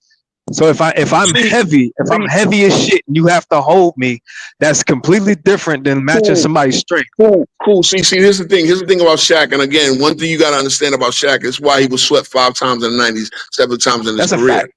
He ain't have a great guard. You're not understanding the David and Goliath situation we got here. You're not understanding where anybody. No. You're not understanding. Anybody that beat George Foreman or beat the big. I'm going like what's the name did against Sonny Liston. I'm gonna make him tire himself out. That's the point that he made. So Shaq is gonna get his 35 and 40, and guess what? He ain't gonna have shit in the 4th quarter because that's the same thing Bill Russell did. That's why you got Kobe. So you got, but he don't get Kobe in his. Well, Kobe's not in the 60s. So again, he's asking, what would you have done to guard Shaq? And he said, I'm going to tire this man out. So by the fourth quarter, I'm making a place for my teams to win this game. He got his 40, because again, this is what Bill Russell did. Would get his 40, his 45, his 20 rebounds. But in the fourth quarter, now mind you. Yeah, and you're right. And there's a difference between Shaq and Bill Russell when Bill Russell's the fourth option on his team and Shaq doesn't have any choice. Travis, you're talking about options now. You're the guy that said Magic was the fourth option on the Lakers, and hey, bro, you look. Y'all can go around because y'all did not let me say exactly what I want to say. I see y'all people ran up out the chat. Ran up off the panel because of what I've been saying. I'm sorry you guys love Duncan so much, but bro, I don't understand how y'all get what I'm saying. Again, go ahead. So with my plan. You're talking about Tim Duncan, and then it's magically about Hakeem. I already have Hakeem ranked over Duncan. That's cool. But you're just saying I don't know how we transition from that. You're trying to discredit. I'm gonna tell you how. I'm gonna tell you how. Travis. Hold on, let me dude. Oh my god! But anyway, you're talking about something you're not going to apply that same energy to any other player in NBA history. Because he's the only other player he's the only player at a dominant center position that gets to get 15 All NBAs because he can qualify for 3 positions simultaneously. This is my point. It was times with winning them. He was winning them against hold on, but it don't make sense. Right. And the power forward was the most dominant. He got it over power. But you still got 6. You still got if you're going to compare accolades. See, this is my point. This is what we lost. This is what we got off the tracks. Because you're going to say he has more All NBAs at power forward and center, which he got to again, like I said, late in his career, he got to get one at Hakeem position, where Hakeem only has 3 slots available. So by nature, having non-available slots to 3, who cares about Hakeem Olajuwon, dude? Because we were comparing. This is what you missed the point. Hold on. You can tell me who cares, but this is what we were comparing Hakeem to Duncan individually. This is my point. Yeah, I did. Who was doing that? Did better against Shaq. That was see you. It's funny when y'all lose the conversation. What started the conversation? We were comparing him against other big men, as I said, because somebody asked me, would I rank him as a top 5 center? And I said no. So we were going center by centers, and then y'all want to bring it back to All NBA. Well, guess what? You're not getting All NBA at center when most of his All NBA selections were at forward. Now, yes, he was an elite forward because, again, if you get 2 shot blocks a game, 23 and 13, you're gonna probably beat out other forwards. But he was getting that when he was really a center, and he's compared to other forwards. And they're inferior. Listen to the thing. An elite power forward is going to be inferior to an elite center because the elite center is bigger, going to get more rebounds, shot blocks, and points. That's my point. Like when we did the rankings, I said power forwards are the weakest position, and shooting guard and power forwards are really the weakest position because a center is more valuable than a power forward. You and Jordan right now. That's again. Only if they have to be an elite player. That's a dumb take. Okay, right. Wait. Jordan, again, remember what I said. Jordan is number 1. And the next time I rank a shooting guard is Kobe. And then the next time I rank another shooting guard is Wade. And he's in the 20s. So what I'm saying is you got more centers and point guards higher in that list than you do in wings than you do power forwards. Because again, power forward is the small center. The shooting guard is a guard that doesn't make the plays. Dude, it's all about what the player brings to the table. It doesn't matter what position they're playing, dude. That's why you have resumes that are at every position that are equally as good. That's what it is. And people think that power forward. You take away credit from Magic from being one of the biggest point guards. You take away. No, why? Why would I take it away? He actually did something nobody thought was possible to be a power forward. A power forward side to play point guard. It was a disadvantage to a point. What I'm trying to say is he got advantage over the point guard, just like how you saying Tim Duncan got advantage over the power forwards. He bigger, he taller, and he can see over the defense better than them. But see, the thing is, he only played it because of necessity, because you already had a dominant center there. And again, he was really after Robinson retired in 2003. He was really their de facto center.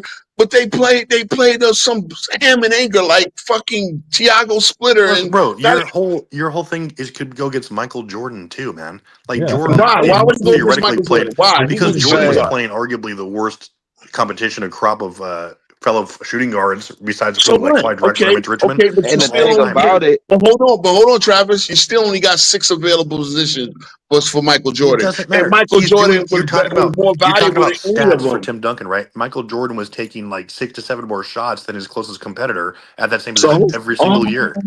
Why was he taking more shots, Travis? Because this is the part that y'all always get fucked up. Why was he taking more shots? Because he felt he was the best He was the player on better the team. scorer. Because he was the better scorer. So better scorers are going to take more shots. I think y'all need to get this. I think y'all need to really get this understood. Better scorers are going to take more shots. It is an absolutely stupid fucking argument to say Michael Jordan took the most shots in the league. You know why Michael Jordan took the most? Hold on. Okay, let me ask you this. You watch hockey? Did anybody watch hockey? Fuck no. Yeah. Okay, so nobody watches hockey. But if you understand, like, I do a if you little bit. even if you play knock hockey, right? Your forward, especially your wing, they're going to take the most shots on goal. You know why they're going to take the most shots on goal? Can anybody just take a guess why they're going to take the most shots on goal? Jesus Christ! I lose people with the cross. Sports references. Well, guess what? They're going to take the most shots on goal because they're the most likely to score the fucking puck. Jaromir Jagr and Alex Ovechkin. What hurt your argument though is I can see he was giving them awards and not winning them, but he won 2 MVPs versus the league and championships versus the league. So it's not like he just getting them awards and not doing nothing. So it's okay. He won 2 MVPs, but hold on. But you wanted to knock down Russell, who won 5, because you think his stats weren't impressive enough. Again, he won 7 rebounding titles, and 2 of those rebounding titles he won against a dominant Wilt Chamberlain, who was gobbling up every rebound in the game. Bro, you literally said that because Duncan's numbers were better. That's why he got first team instead of like other players, right? What do you mean? Exactly what you said. I'm just trying to understand why you're saying because he's got 2 blocks, he's got to be a sitter. I mean, one. I'm going to ask again. Give me Jermaine. You had Jermaine O'Neal. You had. But name me the other power forward with even 5 seasons at 2 blocks. Because that's the thing. Centers usually get. I mean, that's what I know what you did, but like. I'm basically telling you he's effective. Because let's keep it Alan Brand. Can you say Alan Brand? Does Alan Brand have? I know Alan Brand, and hold on, and I love Alan Brand. As a Duke fan, and CW knows, I love Alan Brand. Does he have 5 seasons at 2 blocks a game? Because he was. Oh no, it's 5. I thought you said 2. That's why I didn't know what you were saying. Oh, so you got 2. I was just like, give me 5 because Duncan has 12. Hold on. So Paf the engineer, he asked a question. No, dude, it didn't change, Paf. It's going against Rose's whole point because he literally said that Duncan's the only reason he got it was because he was outscoring, out rebounding other power forwards. But that's because he was the best player. Because he's effectively a center. Because he's effectively a center. He was listed as forward. He played as forward a lot. Christ, why can't y'all not see If you look at Tim Duncan, you know what kills me? You know what kills me right now? We're in a positionless era. Hold on. We're in a positionless era of basketball. Why is it not just understandable to believe? Just like when the Twin Towers played with Keem and Sampson, both them motherfuckers were centers. You had 2 centers, a forward, and 2 guards. But because we do this, Tim Duncan. No, I'm not. I'm trying to give you this logic. You hate him because he's black. Travis is the motherfucker. But no, Travis, you really fucked up here. You telling me how Jordan took the most shots. And then I try to tell you, well, the position, like the defenseman is going to the defenseman. He's the guard, right? He's practically the guard. He's the guy that's going to be closer to the puck, the goal defensively. He is going to take less shots than your wing, your left wing or your right wing or your center. The guys up front are going to take more shots in the game of hockey. I'm going to cross it to basketball now. A guy like Jordan is going to take more shots because he's a better fucking scorer. I am not going to, if I'm Phil Jackson, I'm not going to try to stay up at night trying to get John Paxson 15 shots and to give Jordan 5 less shots. So that's a dumb point. Jordan, That's the all. best No, scorers, that's the take the point you most tried to make, shots. though. That's all talent. No, It's your but see best again, player. see, It no, doesn't okay, matter what okay, position okay. you are. Okay, so in other words, basically, because this is really funny. It's really funny. Thiago Splitter should not have been fucking starting most of those years. It should have been Boris Diaw because Boris Diaw is a better player than Thiago Splitter. But to get Tim Duncan enough starts at power forward so he can technically, Popovich was smart at this. I'm going to start Thiago Splitter because he's going to be in a rotation anyway. But I'm going to start him, take him out, bring in a Boris Diaw, bring in a better power forward. And then I'm gonna have Duncan play most of the game, most of the minutes at center anyway. This is why Duncan would start a lot of games at power forward, but meanwhile he would play most of his minutes at center, and that's why Basketball Reference has them listed at center because they go by how many minutes you play. And that's why he's still able to qualify at power forward. See, nowadays we don't even do position. It does. See, nowadays they do it right. They just list the 5 best players and put them on the first team. They list the next 5 players and put them on the first team. I think one of these years you're going to have 4 guards on the first team All NBA, which they should have been doing it all the time, but they didn't do it in the past. That's all I'm saying. Okay, so but you admit though, bro, that the best basketball is regardless of your position, your best player takes the most shots, simple. right? It's really simple. For Right? Duncan to be All NBA, for Duncan to be All NBA, and to his credit, he was for a long time. He had to be one of the best non-front court players in the league, right? And to his credit, he was, right? Okay. And he had to get All NBA defense. He had to be one of the best 6 front court players in the league, right? Okay. Okay. For Akeem to get the same accolade, and this is what you got to understand. When I start to compare, y'all want to say accolades like All NBA, he had to be one of the best 3 centers, not front court players, centers, because that's the only position he qualified at. And again, they should have done it where we can put 2 centers on the first team, 2 centers on the second team if they deserve it, especially on the defensive side, because this is why Patrick Ewing has a lack of, when he was one of the best 5 front court players in the league. Like he's losing What's out your obsession because with he can't. Hakeem, dude? Hakeem is higher ranked than Duncan. What do you mean? Okay, in your opinion, I know, but the point I'm telling you is he has less All NBA selections because he went against a deeper position, a deeper competition stack with limited. Like he could only get it at center. He Well, that's fine, man. But you beat who's in front of you. Like not everyone has. I don't understand why this is. Oh boy. See, now this is great. This is great because again, nowadays you gotta have Wemby, who's gonna be as long as now they got to see that's the good part is that they got to play 65 games now. But you got a guy like Wemby who's gonna be all in, and he deservedly so. He's gonna get it every single season. Did he play 65 games? But now he can even if he plays 65 and for whatever reason is not thought of one of the best 2 defensive centers, he can still get it because they just go positionless now. They try to put guards in there, but they go positionless now. And they really should just put the 5 best defenders, regardless of position. I can make an argument that 2000 Shaq was better than every center in the 90s. So really, that's what I'm saying. And Tim Duncan where's the proof? Where's the proof?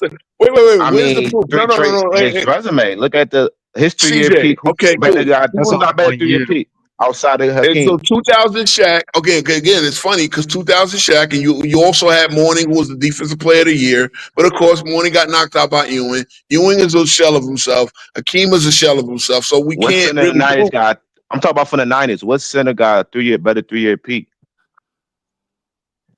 I'm arguably Hakeem and Ewing and Robinson. Yeah, Ewing definitely. Arguably.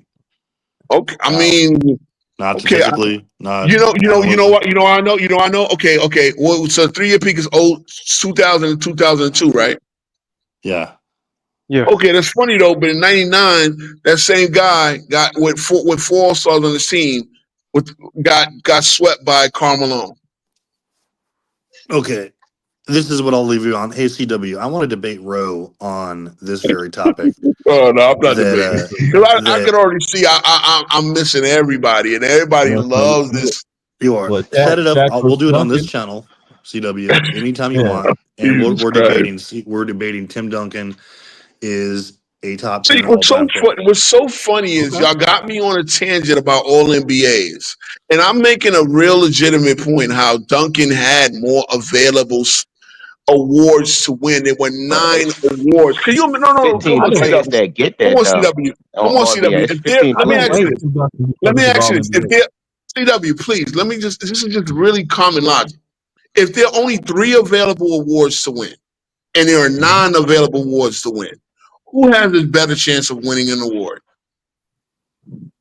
Well, but all NBA is based off 15 players, so it's like basically So it's based on 15 15 players, but again, nobody would ever put Akeem Olajuwon as All NBA point guard. Now, see, Akeem Olajuwon probably in the year he didn't make All NBA was probably better than the 3rd string All NBA point guard, right? Wasn't he?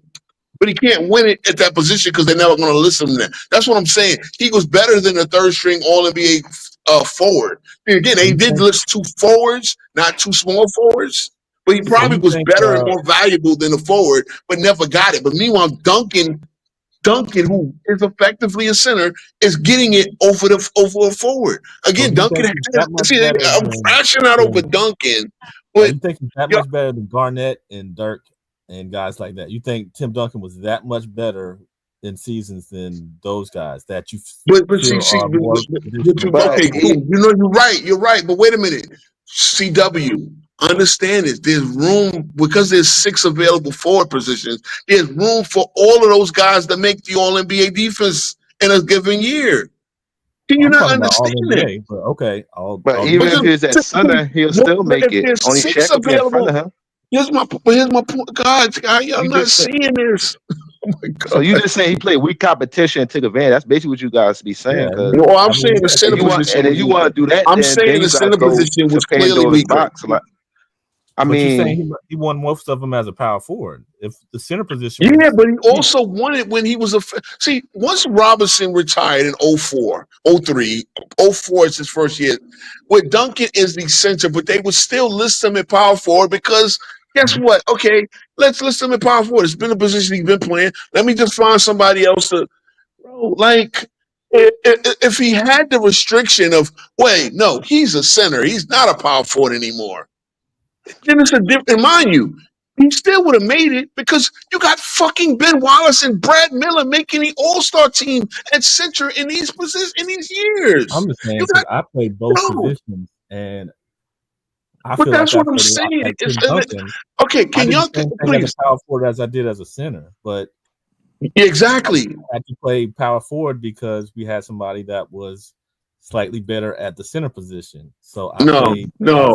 This is the. All right, CW, I'm gonna hit you up and we're gonna set this debate up. Yeah, I'm not debating that shit because I'm gonna lose it. I already know I'm gonna lose it because nobody sees my point. But here's the thing, right? Popovich was smart enough to know. Popovich was smart enough to know it don't matter who I play, what 5 I start. Whether I start Malik Rose or not, see that's what happened too.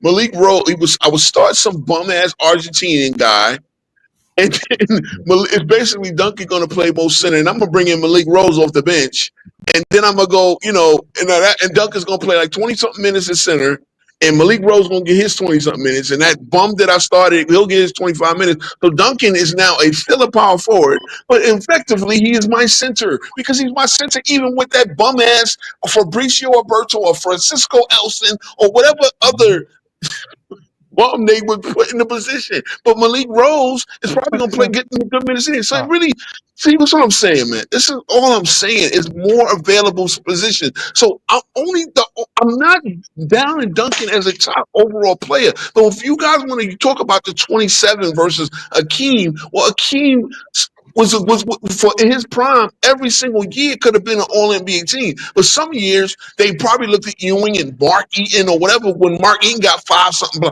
Look, Akeem Olajuwon is the all-time leading shot blocker in average and all time. Doesn't that put him over Duncan right there in that vein? But even if you take away all NBAs and everything, what they gotta do is Duncan. See, I'm not gonna. But that's the thing. That's the point. I'm not looking at all. Somebody brought up All NBA as that means he was better for longer. No. He was getting All NBAs when he wasn't even in his prime. That's and the reason why, because he could get it at center. Well, he led the playoff in blocks 5 times though. So it's like even if he had center, he I'm still not denying, but I'm not denying that. So did Akeem. That's what I'm saying. I'm not denying that. They're both great. They both good. Okay. That's why. Now look.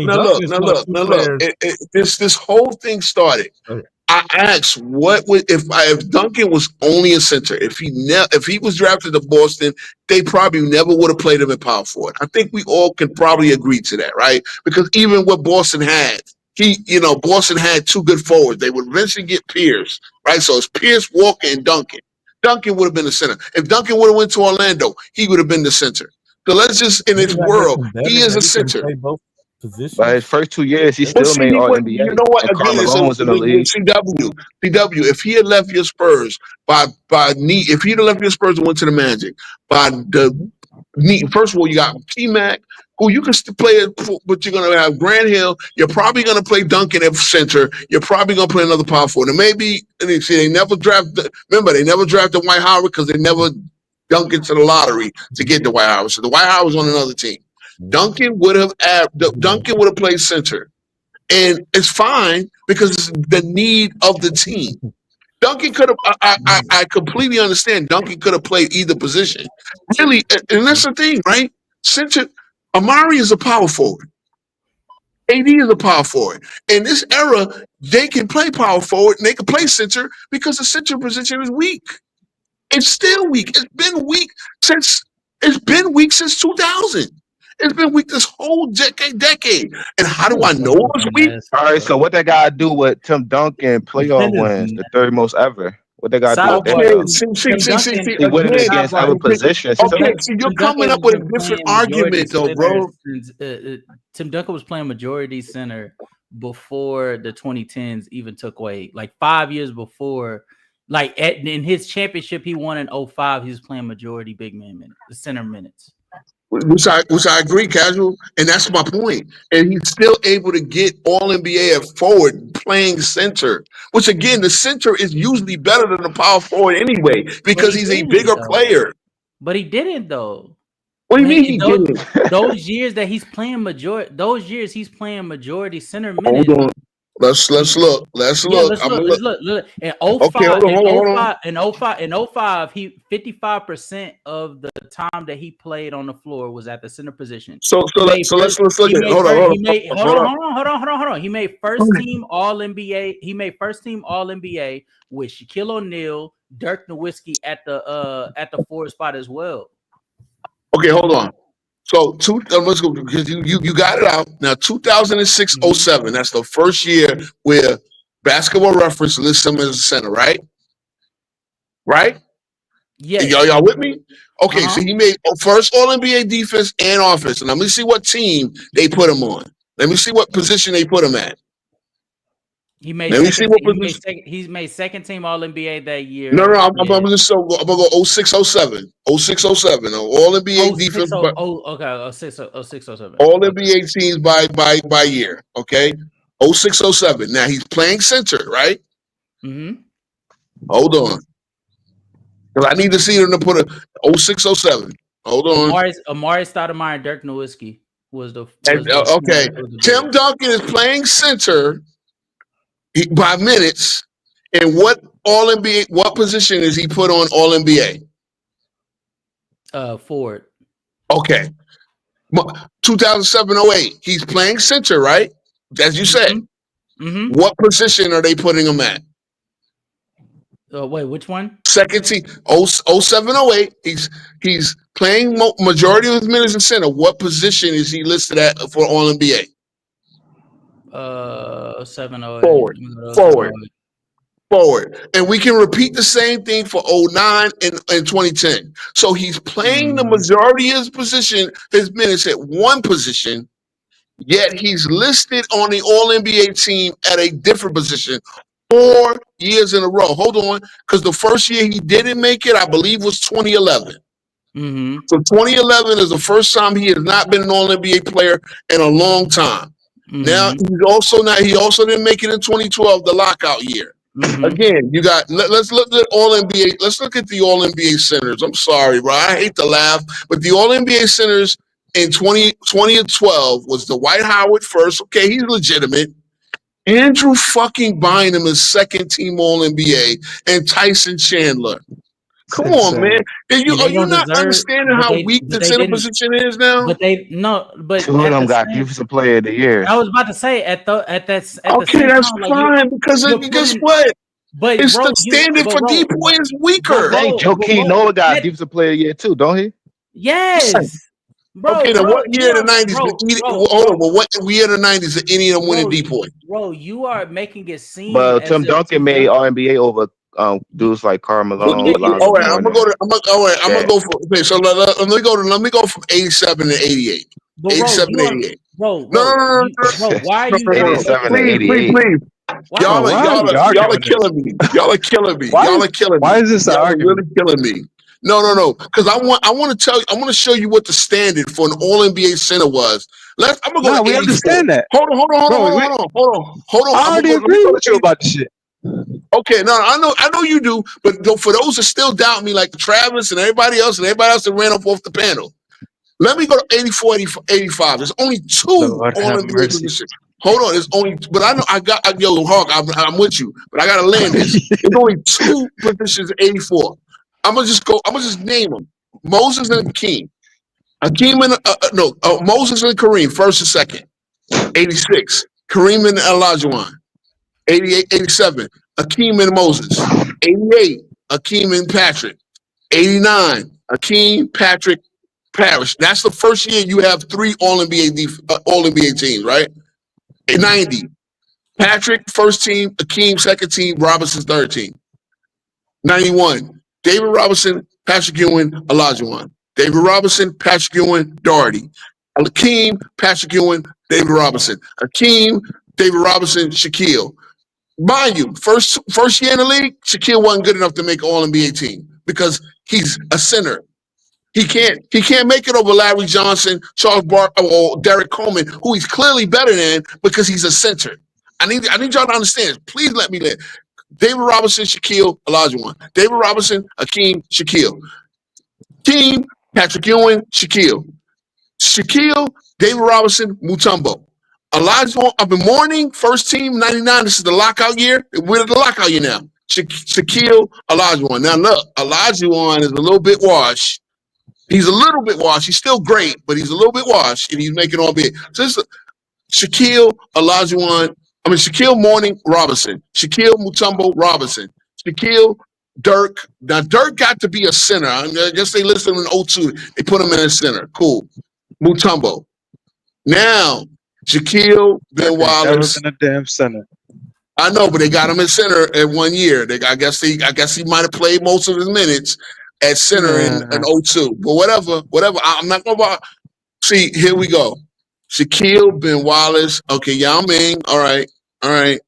Shaquille, Amari, Ben Wallace. See, Amari's not even a center. He's not even a center. He's playing center because he's in the D'Antoni system.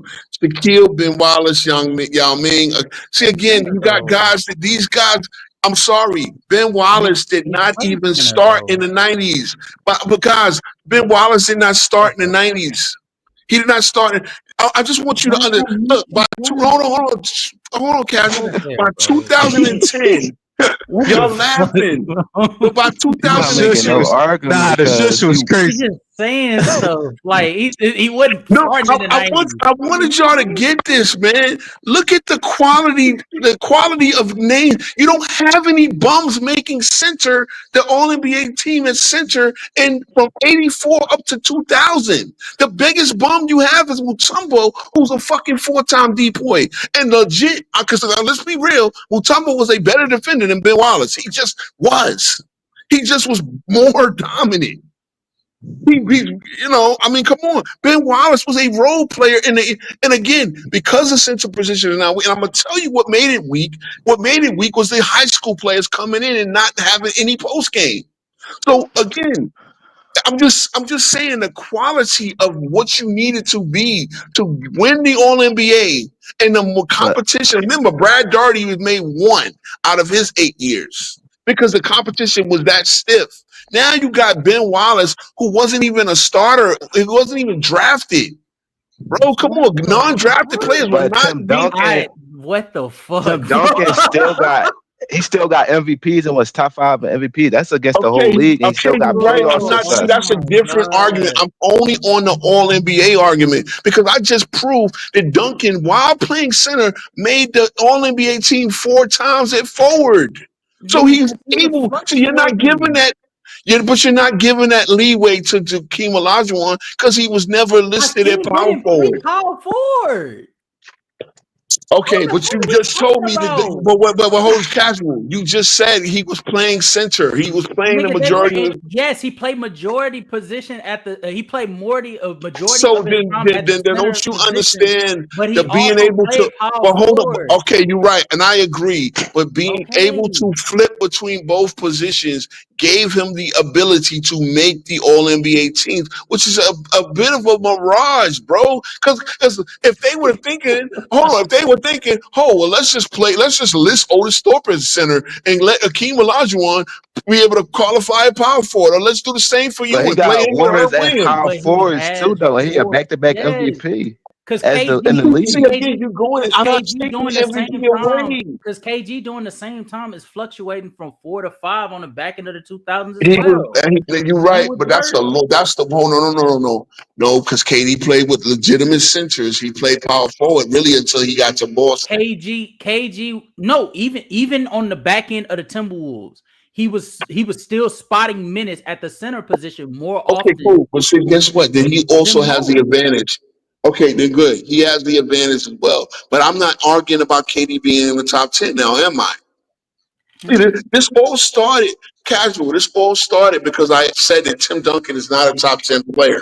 And the reason why, and the first thing they wanted to throw in my face is the 30 teams, 30 All-NBA defensive team, or 30 teams between offense and defense.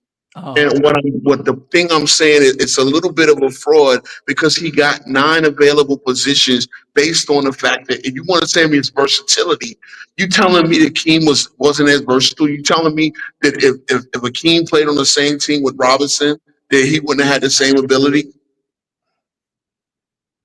I don't know. I'm not doing this hypothetical. That's hypothetical, though. Yeah, see, that's what I'm again. But okay, so it's hypothetical.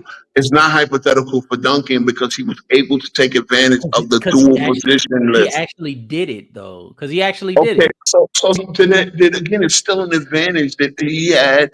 The other player, the other big man did it. Because again, remember, I'm going. So it don't got nothing to do with his success though, of winning against everybody in the league. No, it could be a contribution while not being the sole reason. Like he had to still produce. He still had to go out there and actually impact the game. No, I get it, but again, his production is less. He's getting 20. He's not blocking. He led the league. No, he led the playoff and blocked 5 times. And his impact. So did Akeem. But they both good players, but that don't got nothing to do with Tim Duncan. Yeah, but when you separate them, it's the success Tim Duncan had. I want y'all to remember the crux of the argument. The crux of the argument was, see, that's the thing y'all missing. If I only had to judge Duncan as a center, if I had to judge him against the guys that were only center, where am I ranking him? See, y'all bringing up. He might be top 5. He still might be top 5. Okay, he might be, arguably, but I think he's actually 6th. I don't think he's better than Will. Nigga, what is we talking about? Bro? He said 6 because you don't got Ergo. Come on. Oh my God, bro. Bro, you can't even say 5. Why? Because he's not. Is he better than Shaq? That's arguable. Yes, I think. Okay, arguable. I actually think because how you gonna get Shaq credit and not him though? Because Shaq played the same as he did. Shaq is only a center. Huh? Shaq is only a center. I don't know where we got to a point where we just start penalizing niggas for being versatile. But you said he played weak centers in that league. You told us to name some centers. That's the same center Shaq playing when he 3-peated. Okay, but Shaq also played in the great big man era as well. Shaq had 7 years.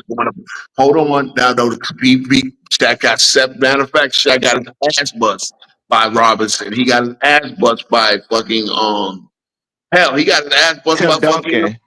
Tim Duncan. That's when he won a championship. He got his ass bust by Rick Spence. They got swept by the fucking Pacers. Yeah, he got his ass swept by Tim Duncan too. Yeah. But yeah, he got his ass swept by Rick Smits. And you notice Rick Smits, if he played in the 2000, probably would have been an All-NBA center at least 3 or 4 times. You see what I'm saying? Come on, bro. Stop. Come on, my Rick Ryan Smith averaged 9 points, 40% for his career. Like, stop. Okay, no, he averaged better than that. But again, he also swept Shaq in his first playoff series. Not only him, though, he had Reggie Miller and them too. Like, that was only him. Okay, and Shaq had Penny Hardaway. Come on, well, that helped my case then over Tim Duncan. I was about to say, didn't the Spurs sweep the Lakers too? Yeah, the Spurs swept them once. They also hold on. They also got swept by the Lakers too by an average of 20 of 30 of 25 so points. now you mentioning what he did to them. See, at first we had no problem mentioning Rick Smith. We had no problem mentioning that. No, wait. I don't have a problem mentioning anything. See, the thing is, we don't went to so many side arguments that we forgot about the original argument. But your argument is not much of an argument because everybody agrees with you. Please. I only could judge Duncan as a center. He is not a power forward at all. He's a center, like the rest of the guys. But I rank him. Even though he played a power forward. But you still got him in like a high rate, though. You still got him 6. That's a high rate. You think highly of him, then? I think there were 6 7-footers. So let's just say Duncan's a 7-footer. I think there were 5 7-footers, and I'm mind you, I'm including Russell, who's not even a 7-footer, but he's a center. It don't matter. He played 7 feet, right? I think Russell, Will, Hakeem, Shaq, and with Russell, Will, Hakeem, Shaq, and Kareem are all considerably better than Tim Duncan. Period. And I honestly, I think Moses is better than him. But guess what? Since he had more accolades than Moses, I put him over Moses for the accolades alone. He got more accolades than Hakeem and Shaq too, though. Like, see it again. That's what I'm talking about. That's what I'm talking about. You missed the point. CJ. He just went back into the malaise. He has more accolades because he's a power forward. He got to get power forward. That don't got nothing to do with his position. CJ, just listen. He had to get power forward accolades at center when he was a center. Hakeem never had that luxury. It's a but that don't got nothing to do with his playoff success and winning, though. Okay, so now we're gonna go playoff success and winning, and again, I'm gonna talk about error as well because again, I'm sorry, there's no MJ and MJ. Oh, so you're gonna take away from Kobe and them? Prime MJ. What happened? You gotta take away from everybody his era then now. Okay, the winning. All right, okay, great. Let me ask you. Okay, go hog. I'm bad. I'm hogging it because y'all you gotta watch that whole era then, basically. All I said once you say you gotta take away from Kobe, no, the fuck you not. That's what I'm saying. You see what I'm saying? Open the Pandora's box. Well, no, but he's saying we era. Duncan had to lose. Quiet, goddammit. Duncan got to lose a record against Kobe, don't he? Kobe, my second favorite player. So he went back to back. See, here's the thing, right? I said this about Duncan. Duncan year one got to play with a Hall of Famer. Duncan year one got to play with a Hall of Famer. And let me not be, because I know Ralph Sampson was on a Hall of Fame path. And let's just say first 3 years. Did Kobe not come into the league with Shaq on the team? So why are you talking about Kobe? I'm not comparing Kobe right now. I'm comparing Hakeem. Didn't Magic when he first came in? Bro, I'm not comparing Magic or Kobe right now. I'm comparing Hakeem. Guys. Didn't Hakeem come into the league with Ralph Sampson? I just said Ralph Sampson. Hold on. See, this is why you got to let me finish and land my plane, Cash. Please, Cash, let me have it. Look, the first 3 years, even though Ralph Sampson is not in the Hall of Fame, I'm going to say he was with a Hall of Famer, right? So the first 3 years. Hold on. Now there's about, hold on. 3 years. So then we up to 88. Casual. Please, you gotta let me talk, bro. Y'all had this conversation. This whole stream is because of your conversation, Casual. Oh my god! I started this conversation actually. Right? That's it. And I didn't say that shit about Melo. Casual did. Hold on. You didn't. Okay, my bad. I just wanted to because I said I might have misheard you. But hold on. From 88, I think from 88, let's say Ralph Sampson got traded in 88. From 88 to 95, and this second part of 95, Akeem did not play with a Hall of Famer. Duncan did. Duncan played with a Hall of Famer every single year of his career. Right? Is that not true? Did he? Wait, what? Yes. Oh, okay. I know what I see what he's saying. Okay. But every single year, because even in Kawhi years, Kawhi is going to go to the Hall of Fame. And let's just say, even when Kawhi wasn't a Hall of Famer earlier, he was a Hall of Fame by the time Duncan retired. So Duncan got to play all 20 years with a Hall of Famer. Akeem got 7 years in his prime with no Hall of Famer. Yet he still won a championship and won the second one back-to-back once he got a Hall of Famer. Is that true?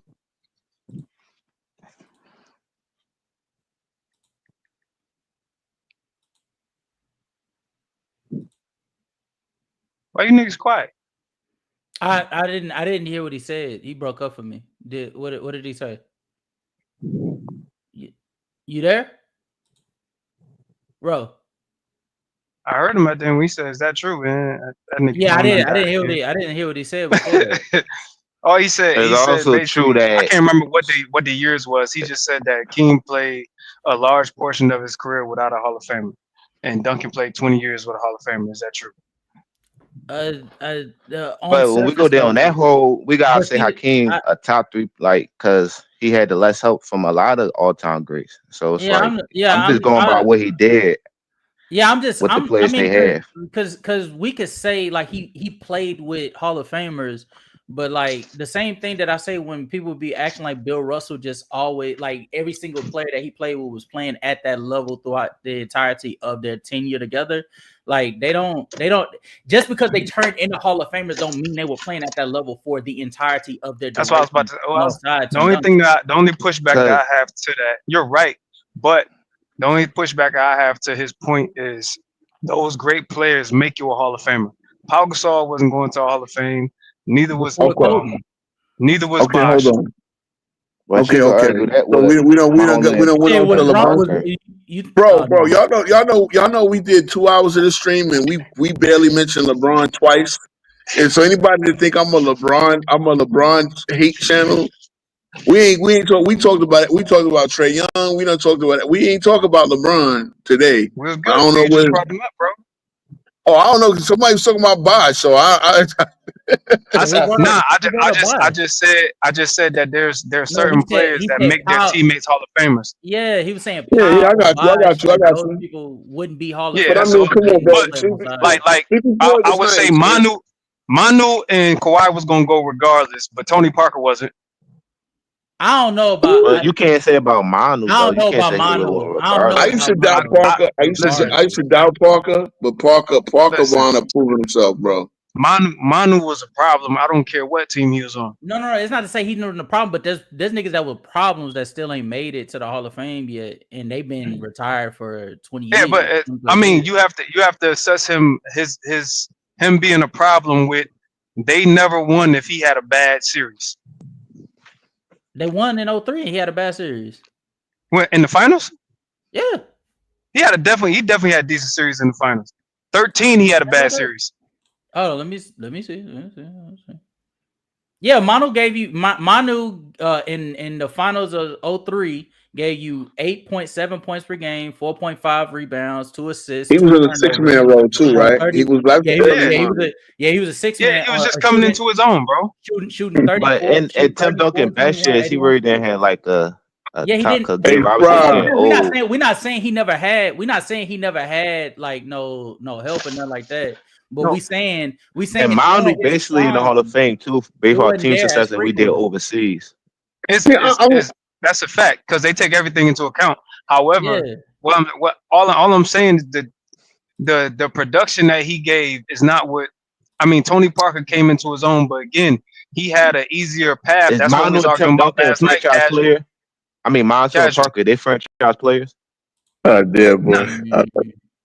Nah, but casual. When we was talking last night, and I was talking about people making other people's jobs easier when they have a team around them, right? This is what I'm talking about. Tony Parker. When Tony Parker got that Finals MVP, yeah, you're getting easier play because Duncan's there. Yeah. So y'all making my point though, because you basically saying they only Hall of Famers.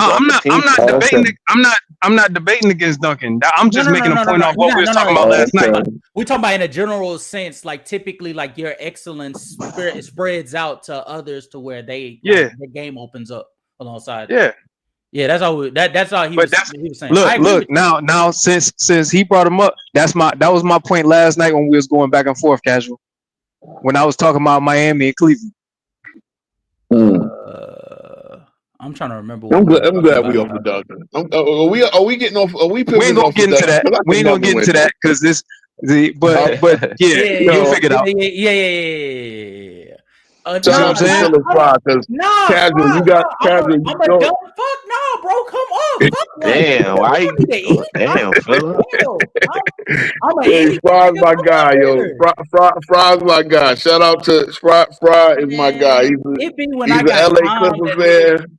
It be when I got time to talk to y'all when niggas just start calling me names, but you ain't coming up. Nigga, I want to hear your voice. I think the nigga said that's crazy. I don't want to hear no voice. Bro, nah, but this the same nigga that said that I sound like somebody.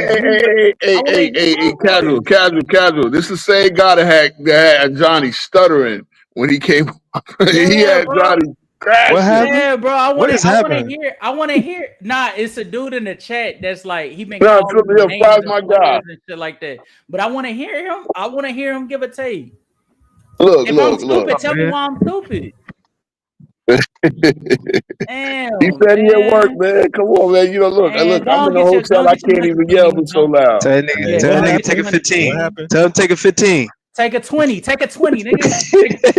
Get in that car, nigga. Yeah, I missed it. What's going on? I don't know. I got casual. Casual beef with somebody. That's a day one, man. Philip Fry, one of my day one. Nigga, man. Damn, man. Oh, they coming at casual. Dang. Nah, he called him a dumb. It's all good. It's so good. Look, we got. Look, I know I had to go. Look, again, I'm 10 toes down. I'm not, me. CW is my man, but I have to go at his favorite player, man. Like he go at mine. Y'all go at what you're saying though, King, bro. I know the logic you making because he wouldn't have got a lot of them awards, but they don't got nothing. They don't take away from his MVPs and his playoff success. But CJ, I'm only shooting down that one part. He's just shooting down the argument that they made against him with using that All NBA shit. Yeah. Okay. He ain't saying that Duncan was a bum though. It took me a minute, but everybody got because I'm not number one. The next one is Duncan came into a 50-win because you was talking like JB. They got off because you was talking like JB. No, because everybody kept stepping on my point. But no. I keep telling, look, this is JB. This is his style. He is really good at this. He the one that got me in, like he started going live on Facebook, and I'm like, oh, we go live on Facebook. I'm like, yo, I'm sick of typing at these niggas. Let me go live too. But he's really good at making a point of soliloquy like that and telling a story. And I keep telling him he does it on Facebook. Record, save the ones you put on Facebook, and then send it to YouTube and just like put it on your own channel, because that's a great format for that. People will listen to you talk for 20 minutes at a time, and it's like, you could make it into your own little video rant and put it on, but he just keeps it on YouTube, on Facebook. Y'all got to tell JB with me, put your soliloquies on Facebook, because here in the live chat, I keep telling you, you got to go a little quicker with your points.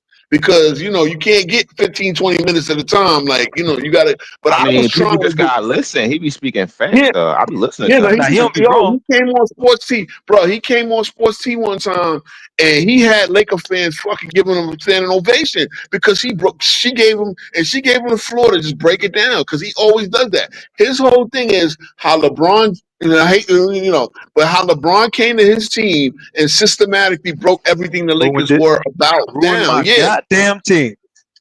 Yeah, ruined my team. That's how, and he feels the way a lot of Laker fans feel. They want to believe that every Laker fan loves. I ain't trying not to mention them because motherfucking economy will come, pull up the transcript. Oh look, see, talk about LeBron. I mean, you can look Even at though it we two had ways 2 though, hours Tubbo. talking about everybody else. Well, you can look at it two ways though. Like, Yeah, even what's though up, I bro? don't count the Hey, can we do go some ahead, Tim Duncan footage in the playback? Yeah, Oh, bro.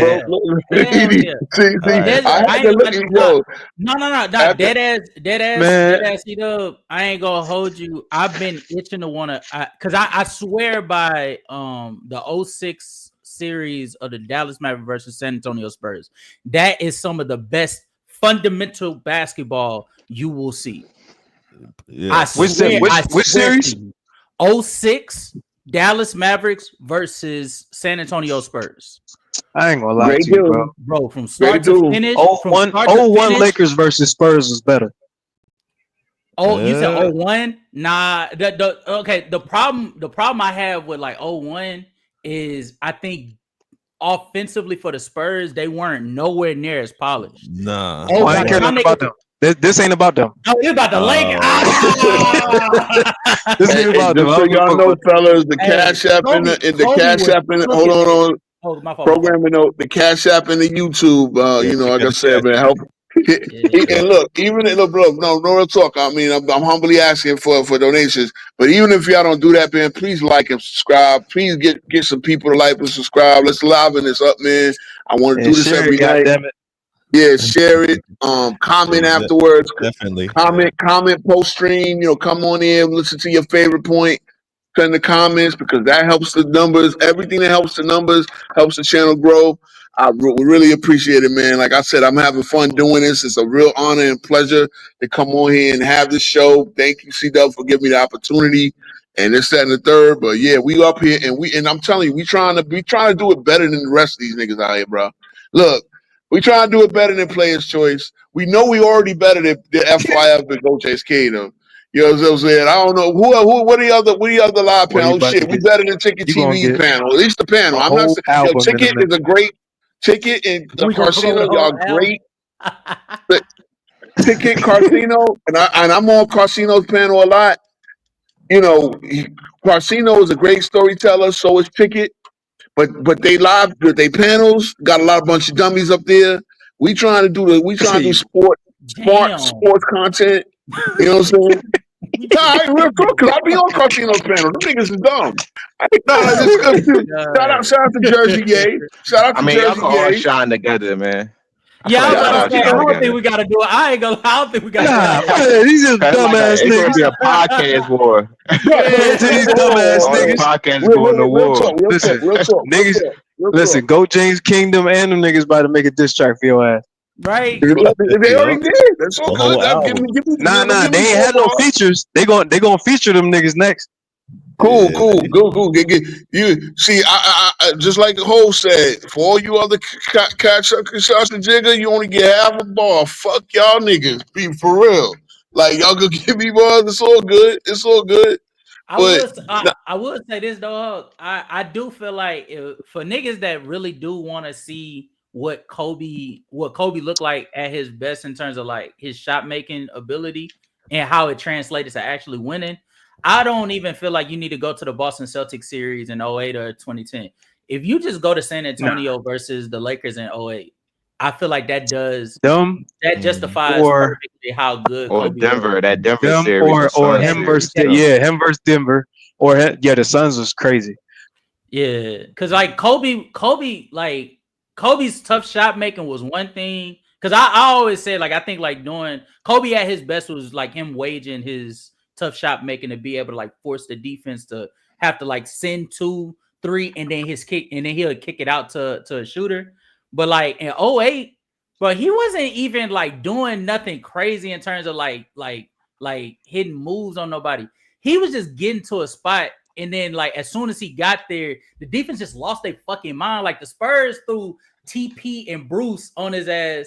And he just like, thank you. D Cook. Fish, knock this bitch down real quick. Killer. Nigga get Tim Duncan on the perimeter. Nigga, 44 and 16 is insane. Like, bro, this nigga was going bananas. I was like, nah, this nigga's different. And casual. That's what a lot of LeBron fans gotta do. Go back and watch them Kobe tapes because they gonna have a different perspective on them. They don't. They just watch. They just look at the box score, bro. They look at the box score. They look at, oh, he shot 45%. Oh, he's trash. They just say 16 and 6. That's all they say. I feel a lot of people when they like. Man, but that's a dumbass. And then you look at what they did when they was guarding each other. Then it's a different story. Yeah, I feel a lot. I looked at Joe too. When a lot of niggas be talking about Bron in the 2000s, and a lot of niggas just be looking at him through the lens of like the all around play, and especially like his impact in terms of slashing. But truth be told, a lot of the shit that niggas saying about Giannis and like his rim running and shit like that was essentially Bron. Like how all that's you had what happened in 07. Like that was essentially Bron. Like the game. That's all they did in 07, bro. Yeah.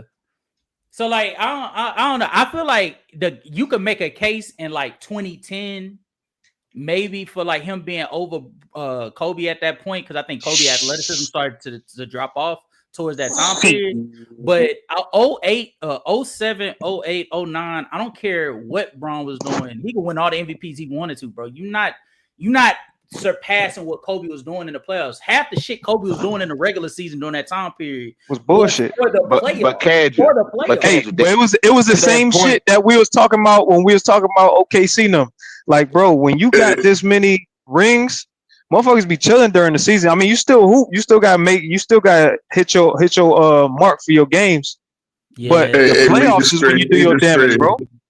Nah, that's so your casual read the screen, so you know you dealing with Fry the nut, bro. LeBron travels so Giannis could fly. Yeah, bro, and now Giannis is flying like a That's eagle, a good man. That's a funny joke. Patrick, but that's a fact though. Patrick Ewing, because he the first one I seen really traveling and they ain't call it. Tell him. But no, what Casual just said though, to your point, don't that like kind? And it's kind of crazy that LeBron got the MVPs. Shouldn't have been Kobe, and now it wouldn't be no argument. But I think LeBron getting them MVPs, you got a better case to compare him to Kobe. They ain't like Kobe. Let me ask y'all a good question. Hold on. Let me ask y'all a good question. What was the last time y'all think anybody was robbed for MVP? What was the last main MVP? Matter of fact, 2000. Give me your biggest 3 MVP robberies. Westbrook MVP. So you think who do you think should have won it? Harden. I think Harden should win it, and I think Shaq should win AI's. And probably I'm giving AI that. Because he had like the second worst shoot percentage in NBA history as a bro. But you gotta look at his team, bro. He's the only offensive option. I know, but that jump just like nasty work, man. But think about it though, bro. If nobody else on your team can score, bro, they know you have to shoot. They're gonna double up on you. They just did the same thing to Paige Bueckers the other day. She had 44. They had 4 defenders on her, bro. Yeah, I ain't gonna lie. She had 6 points again. Yeah, I might rock with Hawks. Westbrook. Nah, with the Shaq one. I say that's the only time where I feel like he got robbed. But truth be told, I don't feel like none of them niggas got robbed because the niggas that won the MVP, I think they had a legitimate case for getting it. Nah, they actually had a legitimate case. I think Nash had a legitimate case. Here go with me and Casual. Hold on. Here go with me and Casual agree. Me and Casual agree 100%. There are no MVP robberies. You got to understand what the MVP narrative is and what the voters look for.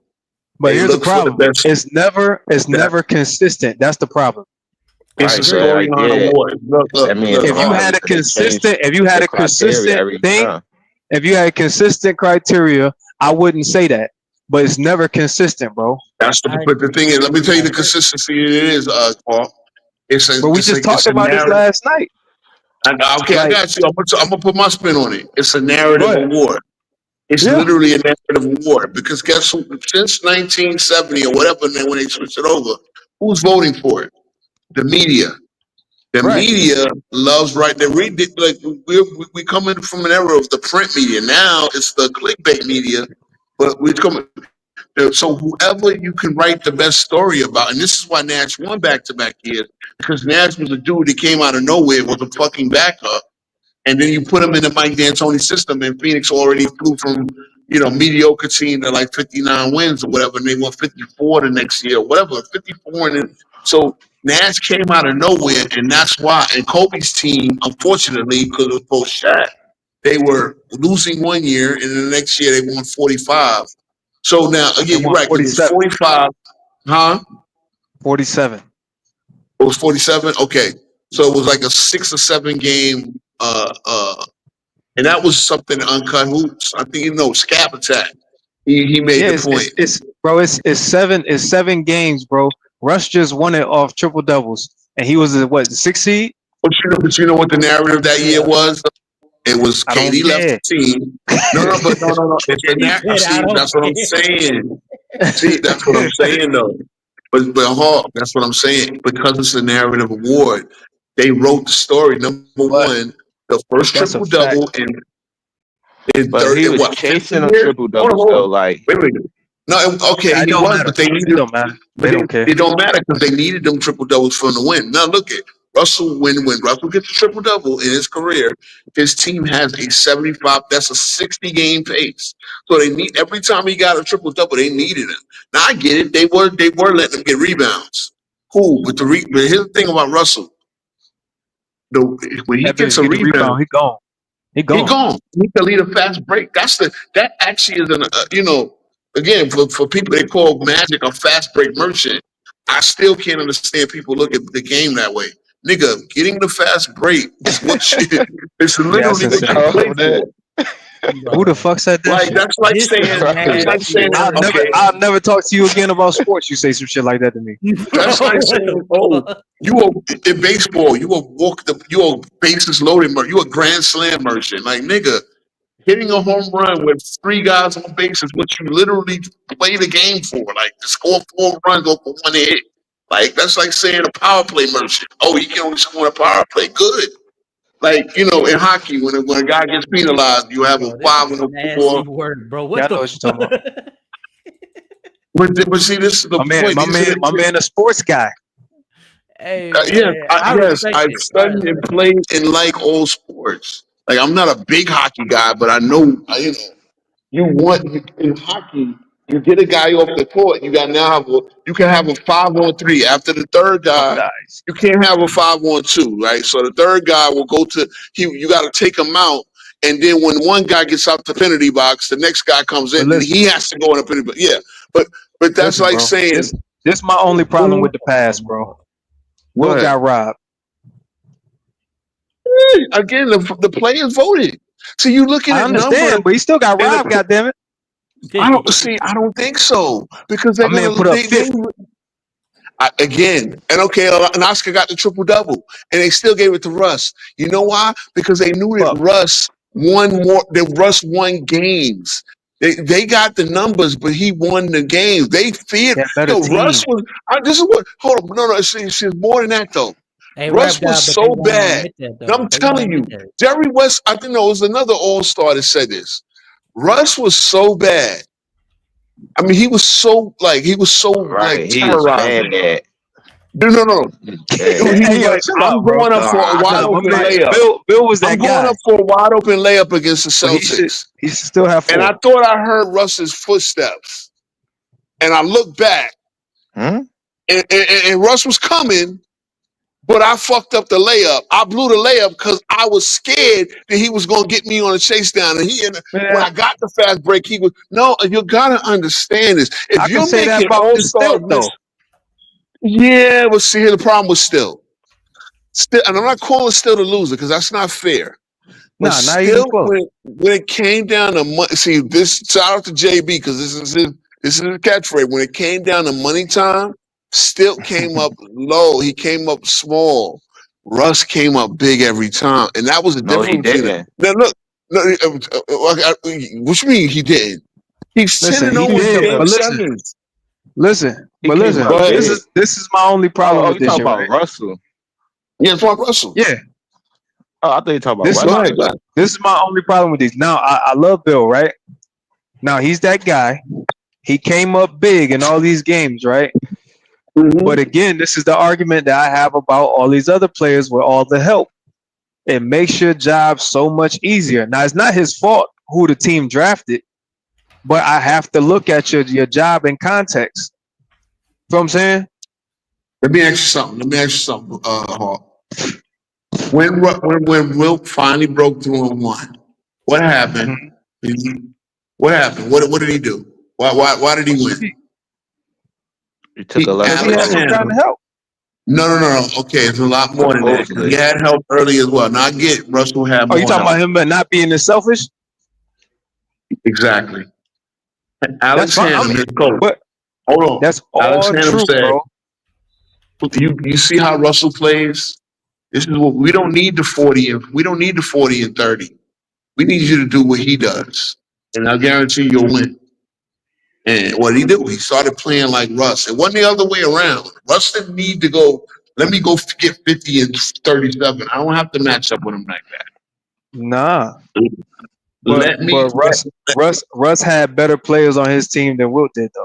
But that's a real simplistic way of looking at it. And I'm not blaming Russ or nothing like that. All I'm saying is if I look at it, right, and I'm looking at my team, I'm looking at Russ's team. If I'm not if I haven't had a mature mind about this game, I'm like, well, these niggas ass. They about to torch them. I gotta get 50. I'm gonna tell you something. The best athlete on the Celtics was Bill Russell. And it's not even close. That's true. He was the only guy. That doesn't mean that your teammates weren't better than the other teammates, though. But it's not. It's more simple. It's not as simple as that. He was the only guy that's over 6'7" on a lot of those teams. Like it would be the only other guy 6'7" was like Tommy Heinsohn and what's that other guy? Bill Sharman. Bill Sharman was his power forward at 6. It wasn't like they was like the stars. What they were was better coach. Not necessarily Hawk, but what they were better coach and better organized. They were much better organized. And that's part of it. But they were organized because Russ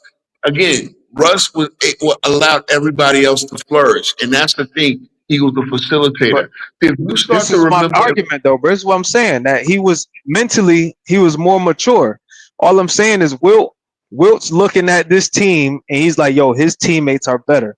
If I'm looking at his team, his teammates are better than my teammates, so I'm gonna have to go crazy. Now, you not being a mature player, that's the same thing that it was true, but if we say the same thing for Kobe in 06?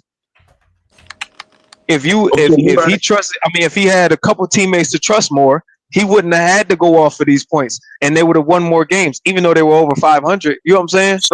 But the more mature Kobe gave motherfuckers chances. What happened? Here's the thing about it, dog, and I'm gonna give Wilt his due here. Wilt did have great teammates, right? He had Paul Arizin, but Paul Arizin is a Hall of Famer. Here's the problem. Yeah. And 60, see, right? So right now we're talking about the 61 season or 61-62 when he averaged the 50. Yeah, it was 61-62. 50 and 25. 50 and 25. Yes. Where Wilt got fucked up is when they moved to Philly.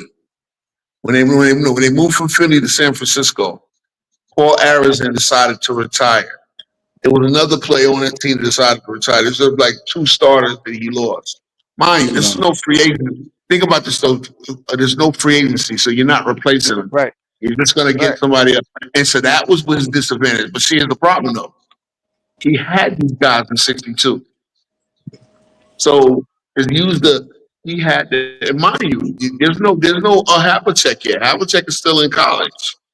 So Wilt, when you say Bill had 8 Hall of Famers, well, he never had all 8 guys on the same team. He did have Sam Jones. He had Cousy, right? Cousy, I think he loses Cousy in 64. I think it was 64. No, 63. He loses Cousy. So now you go into Sam Jones with Casey Jones. Wilt did have a disadvantage when he lost Hall of Famers It's like, oh damn, LeBron had 2 Hall of Famers, and then 3 years into his career, because the team got to move, they decide not to. I'm not moving to San Francisco. I'm staying here in Philly, so I'm retiring.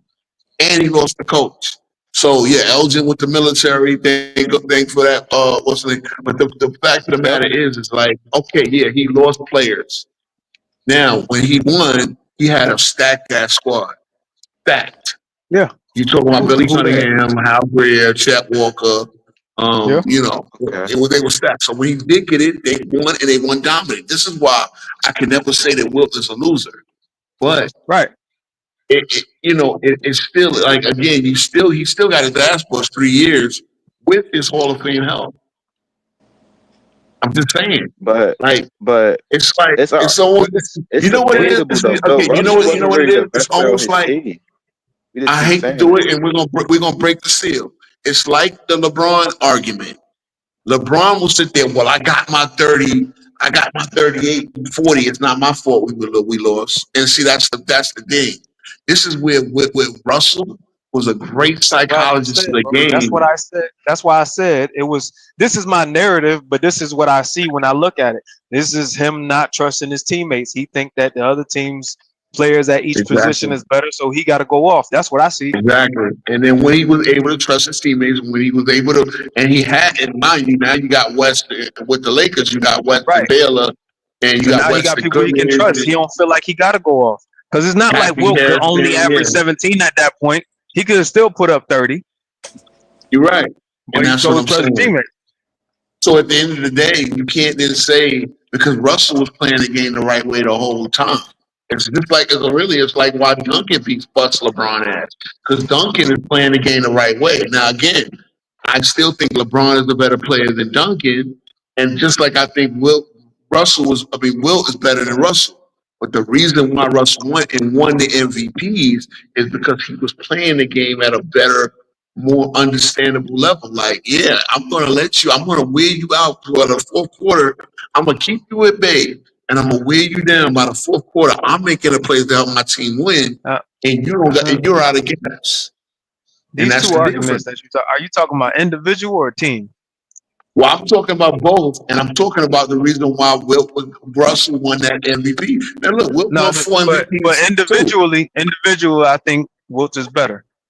And I told on a team, better. You're right. I believe Bill was never really the best player on his team.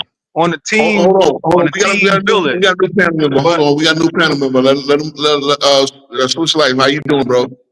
What's good with you? What's good with y'all? What's good, man? What's up, switch life? I saw the topic was about crossing errors. So y'all was talking about what players could do that, right? Yeah, we were talking about who would the players. Then we went off on a tangent. Yeah, we've been over a lot of tangents here tonight. Okay. Yeah, I was just listening to y'all cook for real. You know, I just want to run through a couple of highlights we had, because I did ask, when was the last great big man battle? The main topic is which era would have the easier time. And again, my take is, like I said last night to these guys, Casual and Hawk and CW, I said the players that were more coachable would have had success crossing eras. And I think great players would have been great in any era, but the players that were more coachable would have had the more success and a better number. Because, and I think, honestly, because coaches are like puppets now, where you had coaches that were institutions like Lenny Wilkins, George Karl, like these guys were institutions in there wherever they coached. George Karl, man. George Karl had Seattle for a long time, and he had Denver for a long time. He was like, my point. I think my point is there, right? Coaches had more leeway. You played their style. They had authority. They had authority. You played their style, or you didn't play. Nowadays, everybody's playing the same style, and these coaches are mostly babysitters. So you're really gonna play the way the star player wants to play rather than the coach. So I think it would be harder for some of the average player for today, or even some of the star players who ain't successful, to go back in those eras, because you would have to submit to a strong coach. Again, I asked how many people could play in a triangle with Phil Jackson. Because if you ain't got the triangle, you ain't I playing. mean, it's people that can play in the triangle. I mean, I'm just saying you're probably right because Kobe said it's not that hard. It's not at all. The I question played is in it, and who I and how I think many. Jokic could play in a triangle. Jokic can play in a For triangle. sure. Guys that I know how to played in the move. triangle. Yeah, but Guys that know how Jokic is to not know. doing what he does now in the 90s. That's the whole thing. Like the dominance that Jokic has now, I think he not is even though. close. Nah, But let me because ask you. Let me ask you. They won't allow him. You know Well, what? But if you look at it like hold that, on. yeah. I If you say look at it this. like that, Paul, but I say this. I tell you, Don Nelson would allow him to do. Don Nelson would allow. He could have played for Don Nelson easily. Yeah, if he got there, he could have played in Yeah, Los Angeles. Don If he Nelson got to probably that would have been point, on. No, but let's keep it real. Don Nelson was the first guy in the NBA looking at the Euros. Don that's a fact. Nelson was the first. Don Nelson loved them Euros, so probably Don Nelson gets them anyway. Portland was looking at him too. But like I said, 9 times out of 10, he go back to the if we put Jokic on a team in the past, Jokic is a backup big man. No, in a lot of ways.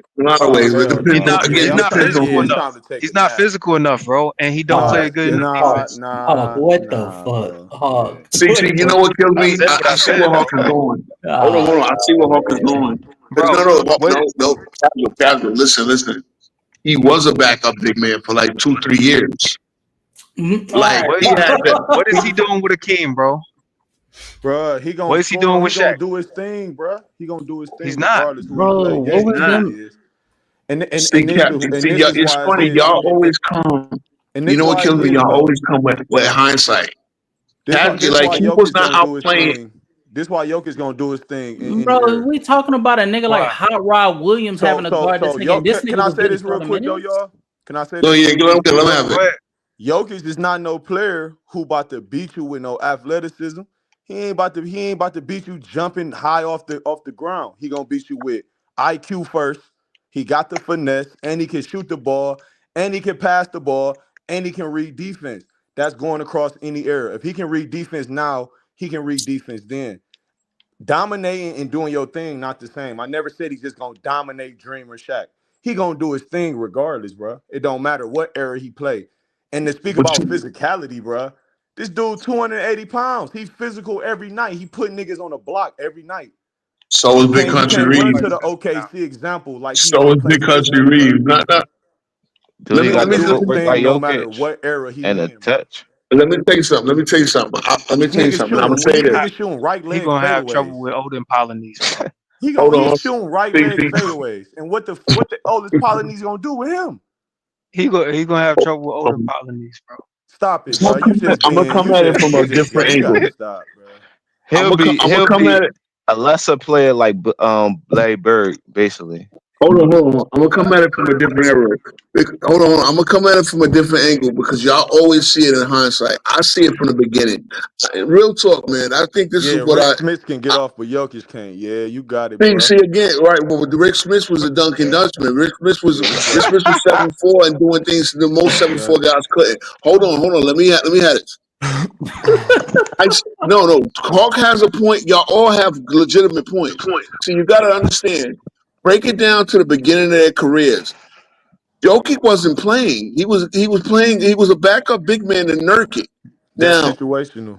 You're right, but that's okay. With him going to the past, though. That's my whole point with him going to the past. But see, that's what I'm saying. Here's what I'm saying. He just said if he played for Don Nelson, No, somebody for him to even get on the court and start, somebody in Denver had to believe in him because they didn't believe he was in shape enough to even play. Y'all realize he started majority of the time, even when Nurkic was there. It wasn't like the nigga sat on the bench. They were literally swapping bro. I lost some fantasy. We gonna play. Hold on. We gonna play fantasy basketball, right? I lost some fantasy basketball games. Yeah, he started. When I traded for him, hold on. I traded for him, and then I put him on the bench. I put him on the streets because he wasn't getting enough minutes. I remember this season. And as soon as I did, they started him. And I fucking lost out on him, and he started cooking. But he wasn't getting enough minutes, so I had to cut him. So what I want you to understand, somebody wasn't playing him over Nurkic. So it took that. Y'all got to understand, for a player to get the opportunity, because we were talking about this before y'all pulled up. We were talking about how a lot of Golden State Warriors didn't even believe in Steph Curry because they fucking traded him from Milwaukee for Andrew Bogut. It was because he failed the physical that he went back to Golden State and became the Steph Curry we all know today.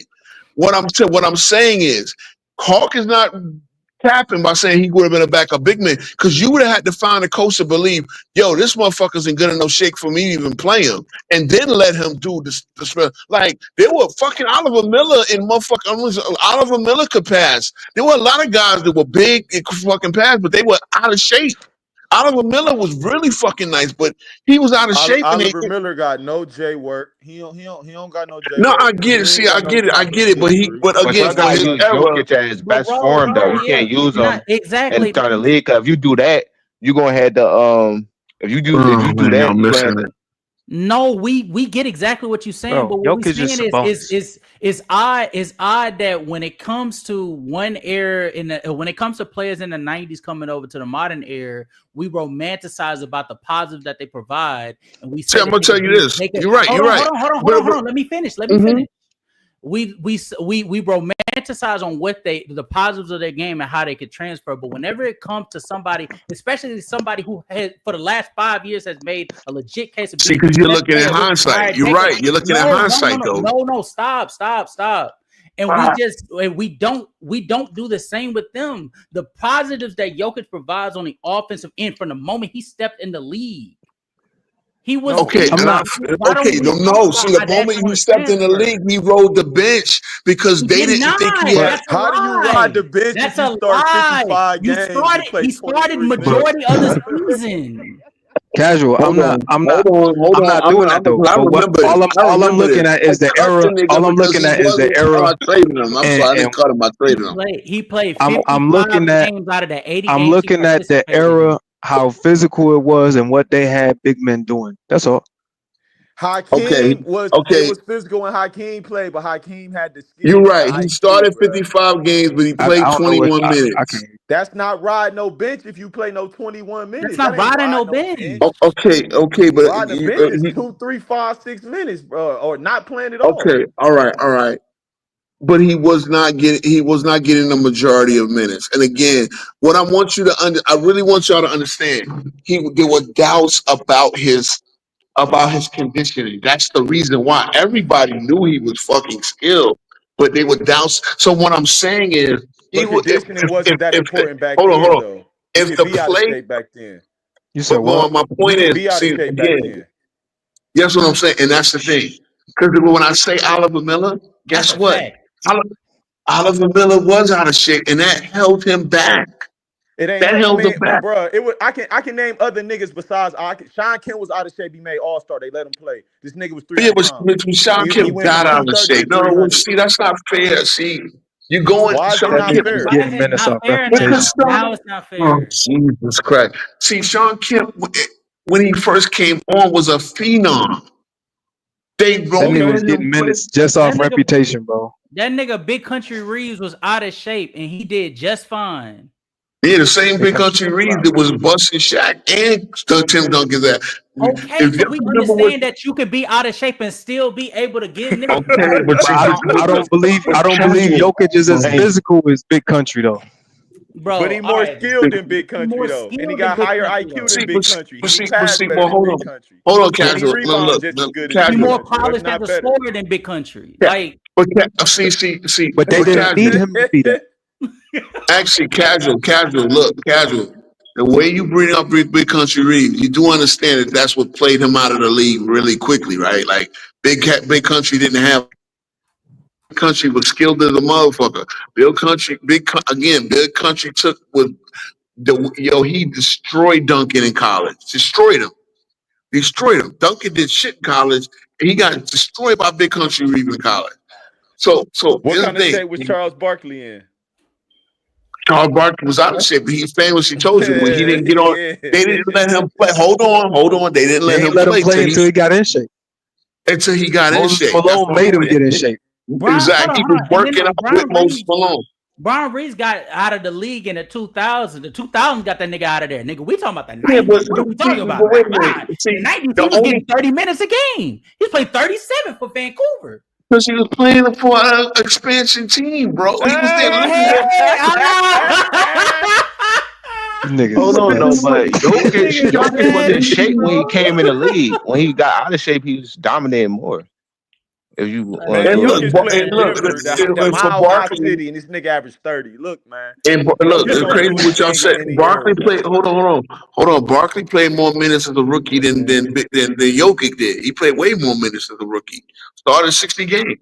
See, but again, it was like, how was I going to become the starter that they wanted me to be as the fifth pick? Man. Well, he started working out with Moses, and Moses. And I said what the fuck I said. If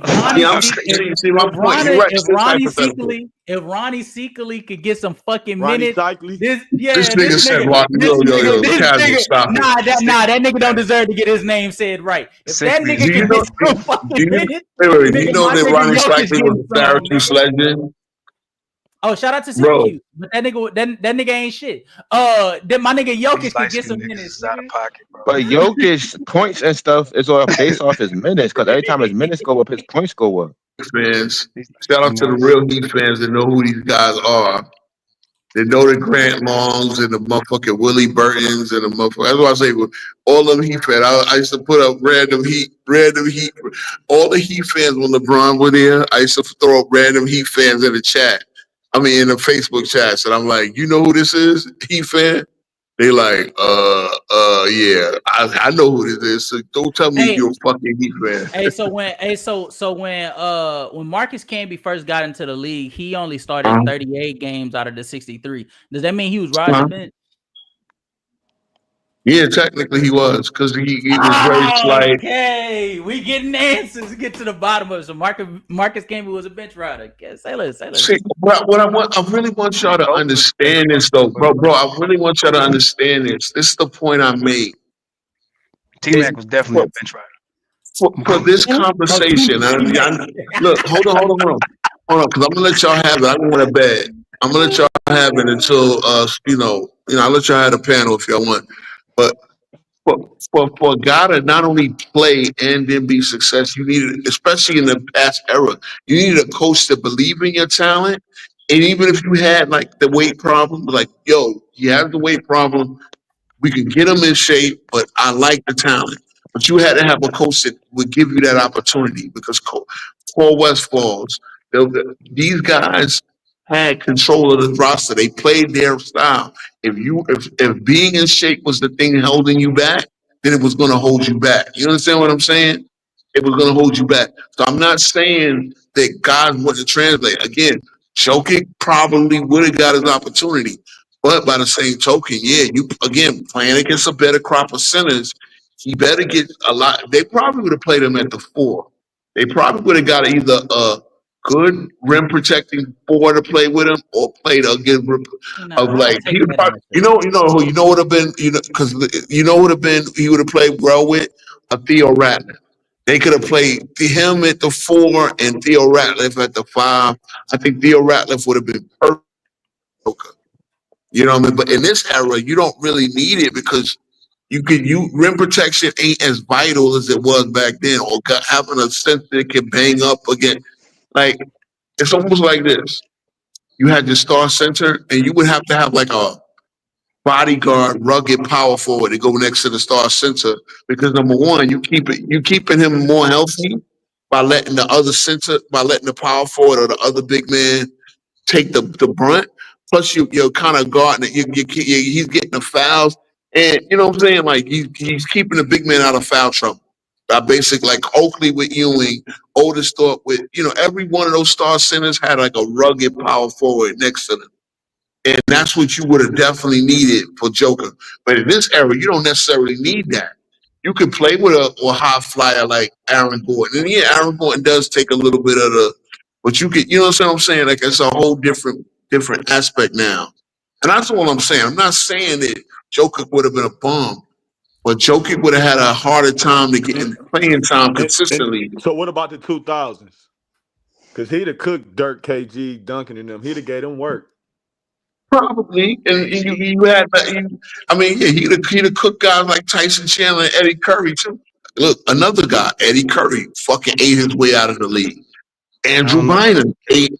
And y'all tell me Andrew Bynum didn't eat his way out of the league? That lazy motherfucker. He only back to the basket though. He can't do shit else.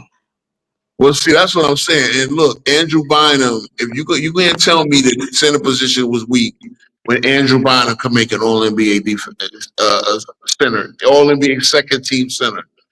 Tyson Chandler makes trust me, he did it for my Knicks. Tyson Chandler was a bum compared to 90 centers. Let's keep it real. The nigga gave you 18 and 12. I mean, like, his off, but defensive wise, 18 and 12 win. Hold on. They all defensive player of the years though. Like, Joe King got defensive player of the year. I'm a Knicks fan. Hold on. I'm a Knicks fan.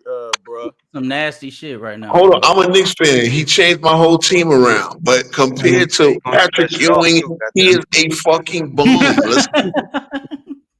You said, hold on, you said,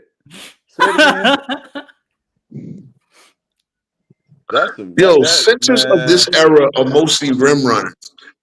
Centers are mostly rim runners, bro. Like you can't run offense for them. You can't run plays for them. They're just rim runners. Like even Mitchell Robinson, who I love. I believe Mitchell Robinson is the key to my team winning the championship this year. In this era, well, I wouldn't even say majority of them are rim runners. Damn, he said Tyson Chandler a bum. That's fucking like that's crazy. Like I'm not like in this era. Wait a minute, Tyson Chandler. No, it's funny because Kwame Brown gets all the high school. Hold on. Kwame Brown gets all that slack. Tyson Chandler was the second pick. Go look at the beginning of Tyson Chandler's career. He was barely hanging on. He didn't even start at the beginning of the season for the Mavericks, yo. It was Brendan Haywood who was the starter. But Tyson Chandler, but everybody don't start off good though. Some people take time. Bro. I'm gonna say this again because y'all let players develop back there. Yeah. Bro, y'all youngin standards for great center players. I'm asking you. Yes, the standards of let people develop. Nobody called him great center, but you said he was a bum. Right, though. You act like it ain't no level. He was a bum. Hold on. He was a bum compared to the All NBA centers for every year before 2000. Is Tyson Chandler a bum compared to Mutombo? Yes. Wow. That's a lie. He won. He won D-point for my team. I would have took him. Matter of fact, I had Mutombo. I had the old version of Mutombo. I'm taking prime Mutombo over Tyson Chandler any fucking day of the week. No, who you taking over and who a bum is two different things, bro. Exactly. 2 different things. Okay, compared, you said you actually was your bum compared to Mutombo. But in your standard of what the Kembe is worse than I thought. Then, if just because you will take him over Tyson Chandler, all of a sudden that makes him a bum. Let me ask you this. I guess you must think very lowly to Kembe Mutombo. Hold on. Casual. Because again, you didn't watch these guys play. Mutombo was an absolute. You watching film? I'm sorry, watching film and not. Mutombo was a terror in his prime. He was. Like Jordan couldn't dunk on him. Jordan dunked on every center. He couldn't dunk on Mutombo. He got him. Eventually. He got him. Eventually, he got him. He got him once. He got him, bro. He got the famous. Hold on. He got the famous dunk on Ewing finally. People don't realize Ewing tossed that nigga shit like 15 times before he finally got him. So he got him though. He got him. See what I'm saying? Like, imagine being successful. It's like taking 6. This nigga's a troll. That's why. Listen. He got him. Imagine. Wait. Imagine taking 16 shots at a nigga. You took 16 shots at a nigga. And you finally hit him on a 16 shot, but you done shot the wall over here. You done hit the old lady in her leg over there. And, in New York, somebody just got hit with a straight leg yesterday, man. That shit, I hate that shit, bro. For real, it fucking makes me. But you took 16 shots. Yeah. And Yeah, he got him though. Man, He shit. got him. What they say when they shoot, if you gonna shoot, you best not Goddamn miss. phone. You better Nah, not the miss. nigga was missing. Yeah, but he got him though. Niggas was Eventually. missing, gang. But he got him though. That's a fact. Yeah. After numerous tries. You a fucking troll, bro. When he gets, but no, for real, that's fucked up though about basketball. When he finally gets dunked on, y'all, that's all y'all remember. Y'all never remember because when I play center, I love blocking your shot. Who said we don't remember what Dikembe? Nah, because I know, because when I play the front court. When I block your shit 9 times, and you finally get me with a layup, and you clap boards because.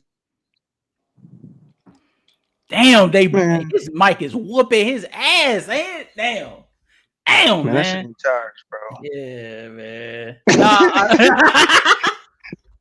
That shit ain't charge. That shit dying, bro. Nah, I'm finna head out. I just wanna, bro, like to think that a player, like I understand if we saying niggas like we talking about like a Trae Young or something like that. Shut it down, man. Y'all, this is a good show. Nah, this is definitely a good show.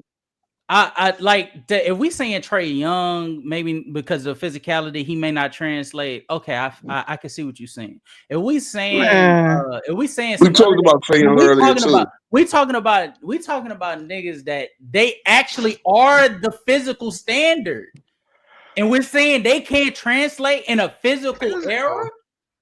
Jokic isn't physical. How many guys you talking about? Like, who are you exactly talking about? Jokic is physical. Giannis is physical. And I agree. I agree. But all I'm saying is he would have had to come in. I think he would have had a better chance if he came in shape, and he could actually not be in the best shape because I still watch him. He's actually bigger and stronger. Why couldn't they play in the era? Jokic was in shape when he came into the league. He packed on the pounds so he could be more impactful of a post scorer after like his second season. I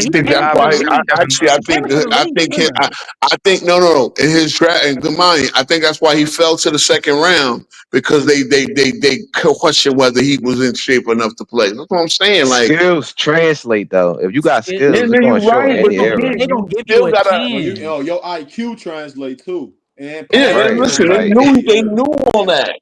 They knew all that, but they still two reasons. 2 reasons. They didn't know if he even wanted to come over and play. And then they said, yeah, he's not in the best. If you go back and look at his draft combine shit, they probably say he's not in the best shape. And we don't know if he even wants to play NBA ball. So that's probably why he fell to the second round. But, they don't know what they be talking about. That's look, they don't. They look. You hear that, Hawk? You hear that, Hawk? That's Chad. That's but hold on, though, guys. Y'all gotta understand. But y'all gotta understand, it's the gatekeepers. But bro, y'all gotta understand, there's gatekeepers in the league. You might not if your talent ain't overwhelming, you ain't gonna get a shot. There's niggas that can really ball, that can hoop, they don't get a shot because of these doubts or whatever. So that's it. I'm gonna leave y'all on that because I got 1% on my phone. And like I said, y'all can have it until CW is able to shut it down or whatever. But yo, good show tonight, guys. I really appreciate y'all for coming through. For sure, Ski. Yes, sir. Salute. All right. Yep, for sure. Yeah. Guys, get off your bullshit, son. What I do, man? I'm just saying, man. My nigga Jokic, bro. He over here bowing niggas in 2020s. He could bow some niggas in the 90s, bro. That's all I'm saying. He could bow niggas. Hit that off leg jump on the nigga, bro. They ain't gonna see it. Like I said, nigga, I don't see it. If you're a hooper, you're a hooper. Like all that physical stuff, these niggas strong, big too. Like they gonna translate to that era. Like, bro, it's a lot of niggas that hoop. Man. Once motherfuckers start hitting their ass back, they stop playing like that. But Jokic ain't one of them though. Like I feel like when you reach a certain level of like skill set, IQ, physicality. Like I said, bro, this is all hypothetical. I just don't see it happening. Yeah, all right. Hey man, I feel like Karl Malone hit his ass. He ain't gonna want to fucking come down there no more. Man, I think if Karl Malone was in this, but you could say most of them players in the '90s unplayable too. all them niggas that's defensive players and all that, they could be unplayable in this era too. Hog don't want to talk about that. Maybe, but like Tony Allen, goddamn it. Oh, I don't want to talk about Jokic Jokic era. era. What you talking about? Like I said if that nigga, I said the same way you talk about Jokic, if that nigga Karl Malone was in this motherfucking era, that nigga would have been kicked out the league after the first year. He'd been in jail. Nigga, He'd been in jail. treat that nigga like EDP, nigga. Fuck Yeah. Unless he was white, he going to jail. All right, I'm gonna stop trolling. I'm gonna go to bed. All right, I'm about to go take a shower anyway. All right, take it easy. No. Yeah, CJ. Swish. CJ, you got to pull up in the Discord, man. I got the Nigga, we was in there cooking Mac that fast earlier. I was gonna ask when next time you going live and shit, but hold on, I got the app and shit. What I gotta do is log in on that, John. Yeah, I'm a matter of fact, hold on, I'm gonna type the link in the back chat. All you gotta do is just hit the little link. We be in the Discord talking basketball. Man, we talk about everything, but yeah, we be cooking on the basketball. We doing the versus battles, all that shit, man. Debates, all that shit. Oh yeah, you know I'm down, bro. I just be on Mike these Def was in there getting his ass shit. cooked. I see you trying to pull up on the pull up yesterday and shit. I think BJ was sleeping. Yeah, shit. that nigga BJ was probably asleep. Yeah, I was in the back chat for like 10 I minutes. like, yo, I'm like, Swish yeah. Life backstage. I'm gonna click on that, John. He said Tony Allen in this era wouldn't make the NBA.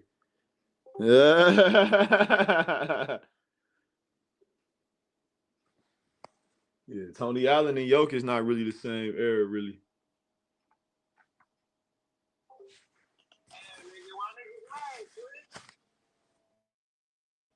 Yeah, if you got the app, just hit that link. Hit that link. Niggas in there right now.